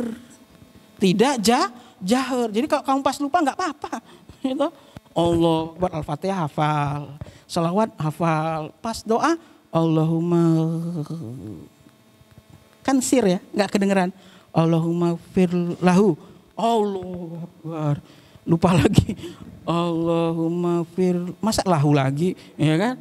Allahumma firli hayyina. Oh, cuma sampai situ toh, ya sudah takbir lagi. Untungnya sir, tapi ada orang yang nggak tahu. Saya pernah jadi jemaah, ya. Jahar. Wah saya bilang, apa beda mazhab nih? Alhamdulillahirabbil alamin. Jemaahnya itu sudah waladhdallin. Amin. Waduh saya sudah was-was itu. Kok ada? Yang fatal lagi sudah amin, dia baca bismillah lagi, baca kulhu. Langsung saya berhenti, saya langsung ke depan. Mohon maaf Pak, mohon maaf. Ini bagaimana kalau saya saja yang jadi imam? Saya nggak menyalahkan, tapi saya saja yang jadi imam bagaimana? Oh monggo Ustaz, saya ngimami nggak ada suara. Habis sholat orang bingung, kok tadi ada suara nggak ada suara. Jadi di masyarakat itu ada yang nggak ngerti juga. Yang penting siapa ngimam ngikut aja. Nah tapi saya nggak nyalahkan, akhirnya yang ngimami tadi deketi saya. Gimana Ustaz, saya tadi salah. Bapak itu nggak salah Pak, jadi kurang pas. Jadi kamu hati-hati ya kalau ngomong, orang tua tuh nggak mau disalahkan. Bapak nggak salah Pak, tapi kurang pas. Seharusnya sir. Nah itu gitu. Sir itu apa? Sir itu yang cuma dengar bapak sendiri. Oh gitu. Terus bacaannya? Nah sudah Al-Fatihah itu takbir Pak. Atau baca sholawat. Kalau enggak takbir terus baca sholawat. Loh bukan surat selain Al-Fatihah? Bukan. Saya tuh malah bingung. Selama ini apa memang seperti itu? Ternyata saya tanya sama warga. Enggak. Ustadznya beda-beda, beda cara juga. Nah itu malah ya ada yang fatal. Ada yang bilang kalau di NU jahar, kalau Muhammadiyah sir, enggak. Nah, itu. Nah, penting. Saya juga pernah jadi makmum sholat asar, jahar imamnya, kaget saya. Jahar itu. Saya bilang subhanallah itu kan, masih dia jahar. Sudah 3 kali saya sebut subhanallah dia masih jahar, sudah saya diam. Karena aturannya begitu. Sudah bilang subhanallah 3 kali kok masih dia jahar, udah diam aja. Jangan, oh imam salah, jangan. Biarkan aja. Sampai selesai 4 rakaat salam. Lalu dia bilang, kenapa kok tadi ada yang subhanallah siapa? Saya Mas. Kenapa kok kamu subhanallah? Ya karena kalau sholat zuhur asar itu sir. Masa? Dia tanya, masa? Gitu loh. Saya jadi, ini pernah gak di sholat jemaah di masjid? Gitu loh. Lalu saya jelaskan. Waktu itu kan belum ada YouTube. Adapun kita belum punya. Ya kan? Harus ke warnet kan, saya jelaskan. Ya kalau nggak percaya coba besok ya sholat di masjid lain, sholat zuhur dan asarnya seperti apa. Oh gitu ya, tapi saya biasanya jahar, ya monggo aja. Kok repot kita itu, nggak usah disalahkan, bid'ah, kafir, neraka nggak usah, kita bukan panitia. Paham? Ya, saya kalau ada anak persada kok yang seperti panitia neraka, saya pecat nanti. Kita tidak menerima panitia di sini. Ya, paham ya? Nah, oke. Jadi sholat jenazah itu sir. Ya, bukan jahar. Nah, kemudian terakhir materinya sampai 9.15 ya, maksimal ya. Oke, terakhir ini udah jam 9, menguburkan. Menguburkan itu berapa panjang kali lebar dan dalamnya. Ya, sesuaikan saja dengan ukuran tubuh normal Indonesia. Panjangnya ya, misalnya kalau ini kan dihitung lebar ya, kalau makam itu. Nah lebarnya sekian, nanti panjangnya sekian. Jadi biasanya kita itu kalau mau aman 1x2. Ya, jadi di arah kepala itu 1, dari kepala sampai ke kaki itu dihitung 2. Sehingga nggak kesempitan. Loh kok nggak muat ya? Azab lagi. Ya, padahal yang gali, yang ukurannya dikasih tali dari pihak ahli waris. Kadang gitu ahli waris ya, diukur bawa tali ke sana. Yang gali nurut aja tuh, nggak dilebihin. Sehingga pas masuk, kok nggak bisa. Ini jangan-jangan dia ngambil tanah orang nih. Nah, padahal yang ngukur salah. Ya, maka kalau mau aman 1x2 meter ya. Di sini 2, dari kepala ke kakinya 2. Dalamnya berapa? Dalamnya itu nggak usah terlalu dalam. Ya, karena ukuran dalam itu disesuaikan kondisi saja. Ya, kalau 2 meter kedalaman 150 ya. Itu seperti itu. Karena apa fungsinya? Agar supaya tidak tercium bau, tidak mudah digali oleh hewan buas. Karena hewan buas itu suka menggali makam baru. Ya, bukan harimau putih loh. Ya, kalau di Jawa kan nanti dimakan harimau putih. Apalagi kalau yang meninggal malam Jumat Kliwon, Selasa Kliwon. Mesti makamnya akan dicari pencari ilmu dan harimau putih. Enggak, semua hewan buas mau kok dengan mayit itu. Termasuk Sumanto kan. Nah itu begitu. Jadi digali dalam itu biar tidak tercium bau. Kemudian tidak bisa digali oleh hewan buas. Ya, jadi disesuaikan aja dalamnya itu. Dalamnya itu bagaimana? Nah di dalam hadis itu ada ya, ada kuburan, ya, ada liang lahat. Apa bedanya liang lahat dengan lubang itu, lubang kuburan? Kalau lubang kuburan itu galian awal. Liang lahat itu adalah posisi miring di bagian dalam lubang kubur. Yang itu untuk memposisikan mayit. Nah, jadi ada bagian kan dimiringkan nih mayit nih. Nah, kalau mau dibuat liang lahat digali sedikit ke dalam. Ya, atau digali lebih kecil khusus untuk mengepaskan ketika posisi mayit dimiringkan. Itulah disebut liang lahat. Ya. Kalau nggak dibuat juga nggak apa-apa, yang penting mayitnya diletakkan miring. Nah itu begitu, kemudian baru ditutup dengan papan ya atau dibuat cor-coran ya. Kalau di Arab kan ada cor-coran karena dia pasir biar nggak runtuh ya. Nah itu bisa nggak apa-apa ya. Itu jadi tidak ada aturan khusus, termasuk melepas tali pocong. Nggak ada aturannya itu. Mau dilepas boleh, nggak dilepas boleh. Kenapa? Karena tidak ada yang menganjurkan buka atau tidak dibuka.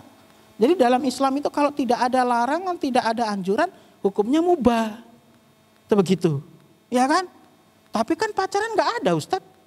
Di Al-Quran dan hadis, iya emang nggak ada disebutkan pacaran. Tapi ada larangan mendekati zina. Apa saja yang mendekati zina? Ya pacaran itu. Ya kan? Paham? Tapi kan kami pacaran lewat WA Ustadz. Tapi kan bisa nulis mesum di WA. Ya kan? Halo? Ada ahli mesum? Enggak ada. Nah itu paham ya maksud saya? Ya, ini serius banget. Kayak pelaku aja. Ya gitu ya. Nah kemudian berapa tinggi tanah? Ya kan kuburan itu? Ya sejengkal saja. Gak usah tinggi-tinggi kayak kuburan makam yang lain sampai tinggi banget ya. Boleh tidak membangun makam itu? Tidak boleh. Ya, cuman sebagai tanda boleh. Nah, itu seperti itu. Tapi kalau dibangun supaya nanti ada pemuliaan khusus, nggak boleh. Maka makam Kiai Haji Ahmad Dahlan memberi contoh ketika mau dibangun karena pahlawan nasional, nggak boleh oleh Muhammadiyah, biasa saja. Ya tingginya nggak lebih dari berapa senti, cuma segini kok bangunannya, cuma untuk sebagai tanda saja. Bukan berarti tidak boleh sama sekali ngeri tanda, karena dalam bab masalah makom itu berdebat ulama, boleh tidak dibangun, ya dikasih marmer ke siapa, ya boleh saja kalau dibutuhkan sebagai tanda, bukan berarti tidak boleh sama sekali. Ya makam Rasulullah dibangun karena mau digali kan, itu sebagai tanda saja. Tapi kalau dimuliakan, bangun bagus, lalu untuk dijadikan kesyirikan, itu yang nggak boleh. Maka Kiai Haji Ahmad Dahlan sudah memberi contoh, ya makamnya tidak dibangun indah, biasa-biasa saja. Tapi kalau untuk tanda nih, seperti makam ibu saya, kan segini tingginya tuh, lebih ya, hampir segini. Ya karena tanda, kalau enggak ketemu lagi. Karena di Indonesia orang kadang asal gusur aja itu makam orang itu. Kadang sudah dibangun nggak pernah diziarahin. Kadang kita kasihan juga itu ya. Nah yang bagus tuh daerah-daerah misalnya Jakarta ya, ada pemakaman umum. Jadi sudah rata tuh, tinggi tanah cuman segini, cuman nggak nyampe 50 cm. Ya semuanya pakai rumput, ya kan? Nah itu begitu ya, ada aturannya. Ya seperti saya kira begitu. Kemudian mendoakan si mayit ya, mendoakan. Oke, saya kira begitu teman-teman. Silakan nanti ada lagi dalam menguburkan itu memberi penutup atas sebelum waktu mayit itu mau dikuburkan, atasnya ditutup pakai kain ya. Kemudian masukkan mayit itu dari arah kaki kuburan. Jadi ini kepala, ini arah kaki. Maka mayit itu dimasukkan arah kuburan dari sini. Ya, itu ya. Ini dari sini. Di arah kaki. Ya, kenapa? Untuk memudahkan. Tapi kalau nggak bisa, ya semampunya. Apalagi makam di kampung kadang nggak rata toh, ya nggak? Oh arah sana. Nah itu seperti itu. Oke, saya kira begitu. Kalau ada pertanyaan, silakan, ada waktu sedikit, ya. Yang penting saja bertanya, silakan. Ya, silakan ditunjuk.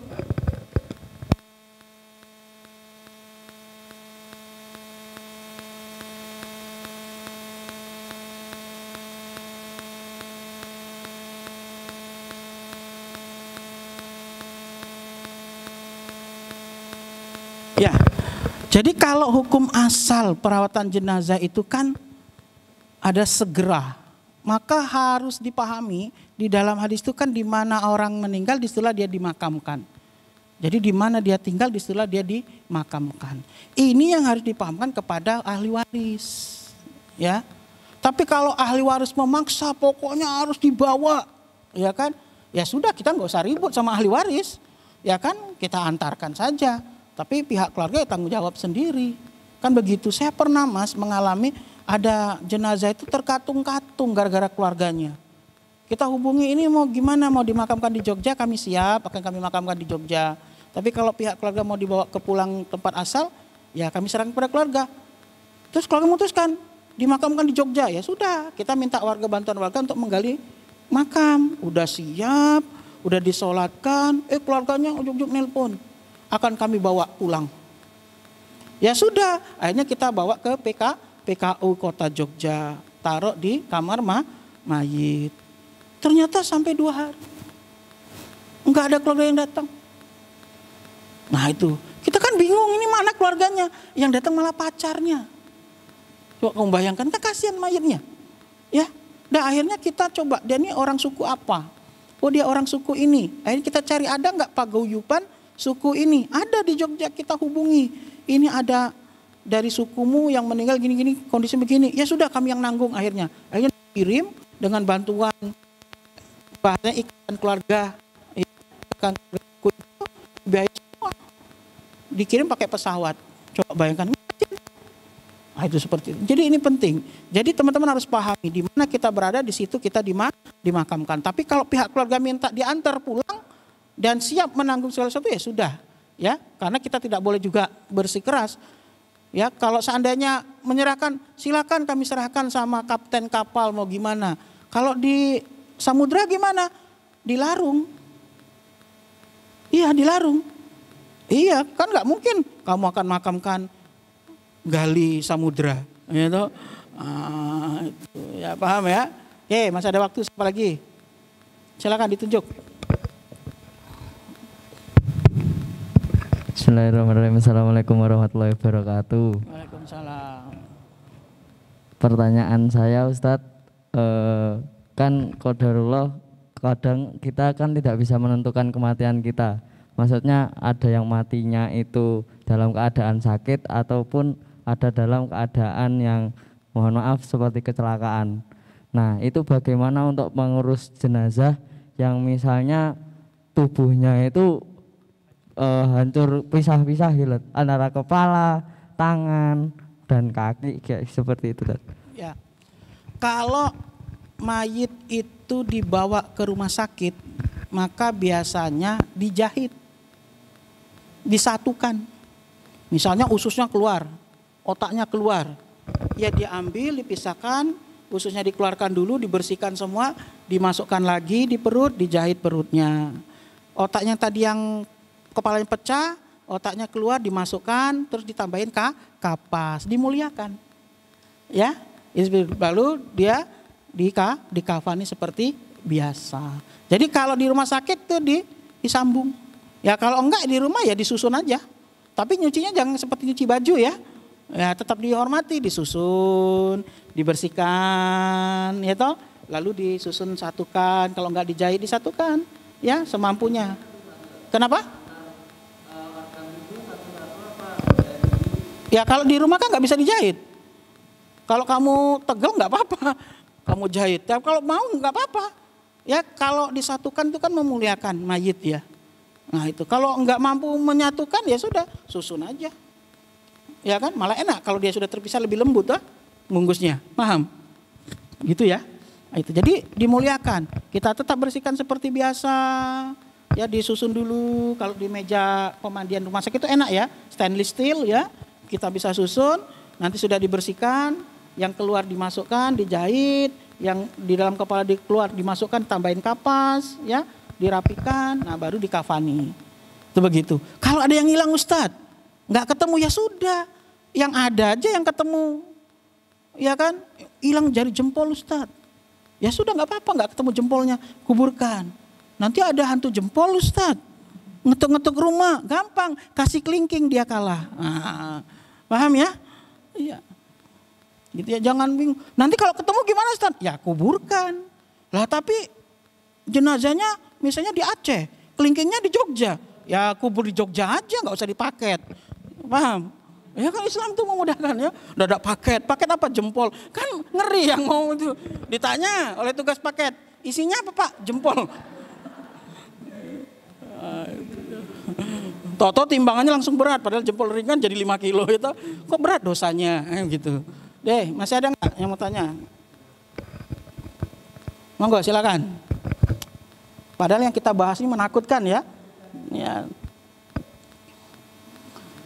Assalamualaikum warahmatullahi wabarakatuh. Waalaikumsalam. Izin bertanya Ustadz, yang pertama hukumnya memotong rambut dan memotong kuku ketika sudah meninggal.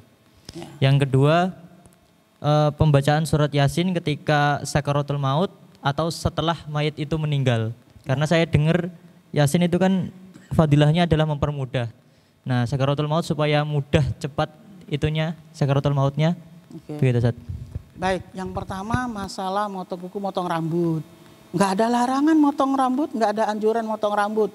Tapi apa? Fitrah manusia itu merapikan rambut, membersihkan kuku, motong kuku. Ya ketika dia wafat kok rambutnya itu acak-acakan ya. Tapi sebenarnya rambut nggak dipotong nggak apa-apa. Ngapain juga dipotong ya? Yang jadi masalah itu kuku. Ya kan? Kukunya. Kadang kan orang panjang ya. Wah itu padahal hadis Nabi udah jelas. Kalau kuku panjang itu bergelantungan setan ya. Tapi kadang ustaz-ustaz juga kukunya panjang itu. Alasannya apa? Ada gunanya. Nyabut jerawat. Nah itu gitu. Aneh-aneh aja. Nah itu dipotong boleh nggak? Boleh. Ada hadis yang suka dipakai alasan orang jangan menyakiti mayit. Karena dia ketika dia meninggal sakitnya sama dengan dia masih hidup. Dia bisa merasakan. Lah motong kuku kan nggak menyakiti. Ya kan? Dipotong aja dirapikan nggak apa-apa. Kalau rambut kenapa juga mau dipotong? Emang penting. Ya kan? Apa nanti ditanya oleh malaikat? Gondrong. Kan enggak. Ya kan? Jadi kalau saya nggak pernah nemuin orang motong rambut. Tapi kalau motong kuku, ya saya ketemu. Motong kuku, mayat udah meninggal motong kuku nggak apa-apa, rapikan, ya kan? Kadang kan ada orang sakit kan kukunya panjang ya, dirapikan, nggak masalah. Itu fitrah manusia kok, dirapikan apalagi kotornya hitam-hitam, lalu makan sop kamu kan, pakai tangan dihirup kuahnya itu luar biasa sekali, ya. Jadi nggak ada larangan, ya kita nggak mendapati larangan memotong kuku, ya itu seperti itu. Kemudian yang kedua tadi terkait dengan baca Yasin. Nah karena saya juga mengajar ya bab itu, ada memang hadis disebutkan ya membaca surat Yasin itu ketika orang sakaratul maut. Tetapi status hadisnya lemah. Nah, itu. Tapi banyak juga yang mengamalkan. Yang tidak ada itu baca surat Yasin setelah meninggal dunia. Tapi bagi orang yang mempercayai ada, sebenarnya bukan hadis qot'i yang dipakai, tapi hadis ya anjuran membaca Quran, dalil umum yang dipakai. Ya monggo-monggo saja. Tapi memang ada hadis membaca surat Yasin sebelum orang itu meninggal atau sakaratul maut. Tapi hadis ini sebagian ulama menganggapnya bermasalah. Nah, itu seperti itu ya. Hadisnya lemah seperti itu. Maka Muhammadiyah ketika orang meninggal dunia yang dipakai cuma apa? Mentalkin.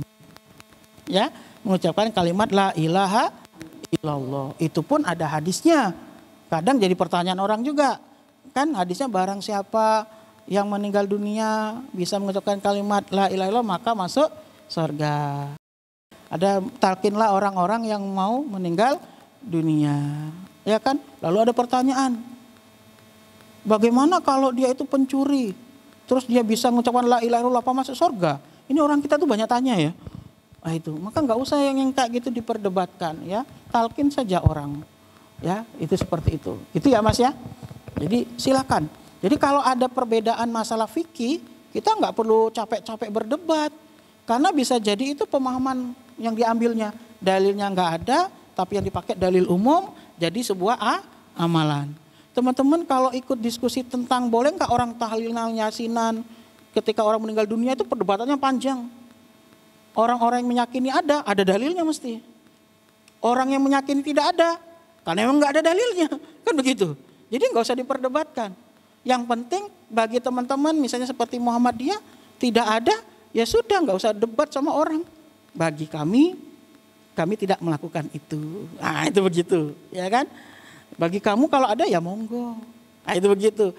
Kan semua punya alasan tersendiri. Bangsa Indonesia ini rame karena memperdebatkan masalah fikih. Padahal fikih itu adalah produk. Ingat ya, fikih itu adalah produk dari interpretasi manusia terhadap nas. Baik dari Al-Quran maupun hadis. Lalu muncullah pendapat tentang nas tersebut, jadilah produk fikih. Maka bisa nggak terjadi perbedaan? Sangat bisa. Maka kita kalau sudah tahu itu produk, tidak usah repot-repot berdebat karena perbedaan. Saya kalau misalnya ada orang, gak bisa Ustadz, menurut mazhab ini boleh. Ya silakan, saya ini majelis tarji hanya menjelaskan pandangan majelis tarji. Kalau mazhabnya kamu ikuti, ulama kamu ikuti itu beda, silakan karena ini masalah fikih. Kamu tidak boleh memaksa orang Muhammadiyah ngikutin kamu. Kan begitu, enak toh? Itu begitu. Saya itu nyantri ya dulu di Salafiyah NU. Tapi saya bersikukuh tetap orang Muhammadiyah. Saya nggak ikut kalau orang yasinan, nggak ikut saya. Jadi kalau ada undangan kan dijemput tuh pakai mobil. Orang lari-lari itu ikut santri, ikut sampai dia nggak pakai sendal. Ya ikut. Ya saya enggak, saya milih jaga pondok. Alasan saya, padahal Pak Kiai tahu saya orang Muhammadiyah. Tapi saya nggak pernah tuh menyalahkan. Nah itu begitu. Kalau pondok ada kegiatan yasinan, saya ada di situ karena saya lurah pondok. Malah saya mana nih santri yang nggak ikut, ayo ikut. Karena dia NU semua. Paham? Aman nggak dunia? Aman. Lah kamu yang tidak asli Muhammadiyah masuk sini itu bukan berarti Muhammadiyah palsu loh, ya. Kamu yang bukan orang keturunan Muhammadiyah, bukan keluarga Muhammadiyah, belum pernah ikut Muhammadiyah, artinya kalian tuh mu'alaf, gitu? Nah, mu'alaf Muhammadiyah. Kamu berada di lingkungan Muhammadiyah, kita punya ajaran seperti ini, ya ikuti saja. Kan begitu. Nah itu kan enak jadinya. Saya pernah didebat oleh mahasiswa saya, Ustadz, saya NU, maka saya nggak mau praktek sholat gaya Muhammadiyah. Silakan. Lalu nilainya saya kasih D. Dia protes, Ustadz, kok saya dikasih D? Saya praktek sholat subuh, sholat jenazah, wudhu, tayamum. Saya ikut praktek semua, kenapa dapat D? Karena nilai praktek itu 40%. Kamu prakteknya salah. Loh, itu kan produk fikih Ustadz, tapi yang saya ajarkan ini. Maka ujiannya menurut ini. Aman toh? Terus gimana cara saya mengubah nilai saya Ustadz biar dapat di atas D? Ulang, selesai kan? Di situ dia baru paham betapa egoisnya dia. Gitu loh. Oh iya Ustadz, Saya ngulang aja Ustaz, boleh silakan. Gampang toh. Saya di pondok saya praktek sholat subuh ada kunut. Saya baca kunut karena prakteknya sholat subuh NU. Allahumma fiman hadait gitu. Kata orang NU. Nah itu gitu. Tapi kalau saya sholat sendiri enggak. Maka Pak Kiai itu bagus sekali lihat saya. Tapi dia nggak ada yang cerita tuh kalau saya orang Muhammadiyah. Pak Kiai saya sampai sama saya sekarang itu masih Facebookan. Dia nge-lag. Nge-lag itu Pak Kiai saya itu. Nah itu. Saya murid Muhammadiyah ya. Tapi bukan mualaf NU saya ya. Nah itu. Karena keluarga saya juga ada yang NU. Nah gitu ya Mas. Jadi saya itu berada di mana tuh aman-aman saja. Karena itu produk fikih. Maka teman-teman kalau kamu ingin bahagia, kamu harus pahami. Mana yang memang bisa berbeda, mana yang tidak. Ya, apakah kita kalau ikut sebuah amalan fikih itu masuk neraka? Ya enggak. Nah itu. Tapi kan punya konsekuensinya. Gitu ya. Oke. Ada lagi? Apa cukup? Silakan panitia. Putuskan. Cukup. Nah, cukup ya. Saya manut panitia aja ya. Nah, itu ya saya jadi manut panitia. Itu seperti itu. Nanti teman-teman sudah saya sampaikan. Saya itu kalau ada di Persada manfaatkanlah. Ada Ustaz Budi tuh. Kalian datang bertanya. Silakan apalagi kalau saya lagi duduk-duduk. Tanya aja. Enggak apa-apa ya. Kadang saya kan begitu, kadang saya malam duduk, kadang saya pagi duduk ya. Nah itu tanya, nggak apa-apa ya, diskusi itu seperti itu. Saya kira begitu teman-teman ya. Yang paling penting yang harus teman-teman pahami adalah ketika ilmu itu sudah didapatkan, ya itu santri sang pemimpi, jangan ya. Ketika ilmu itu sudah didapatkan, maka harus diamalkan. Ya, ciri mengamalkan itu adalah menghafalkan. Ya, maka nanti ada tes. Ya, sholat jenazah. Cara paling gampang teman-teman rekam suara sendiri. Ya, terus simpan di HP, mana yang belum hafal, itu saja yang direkam lalu diulang. Itu gitu. Sehingga hafal betul. Ya. Saya kira begitu. Teman-teman terima kasih atas perhatiannya, mohon maaf atas segala kekurangannya. Diskusi bisa dilanjutkan di lain waktu, ya. Kita akhiri dengan wassalamualaikum warahmatullahi wabarakatuh. Terima kasih kepada Ustadz Budi kami sampaikan atas materinya. Acara yang keempat yaitu acara penutup. Sebelum acara ini saya tutup, saya selaku pembawa acara apabila dalam memandu acara pada malam hari ini terdapat banyak kesalahan, saya mohon maaf yang setulus-tulusnya. Marilah kita tutup acara pelatihan perawatan jenazah pesantren mahasiswa Kiai Haji Ahmad Dahlan Universitas Ahmad Dahlan tahun akademik 2021-2022 dengan bacaan hamdalah bersama-sama. Alhamdulillah. Billahi taufiq wal hidayah. Wassalamualaikum warahmatullahi wabarakatuh.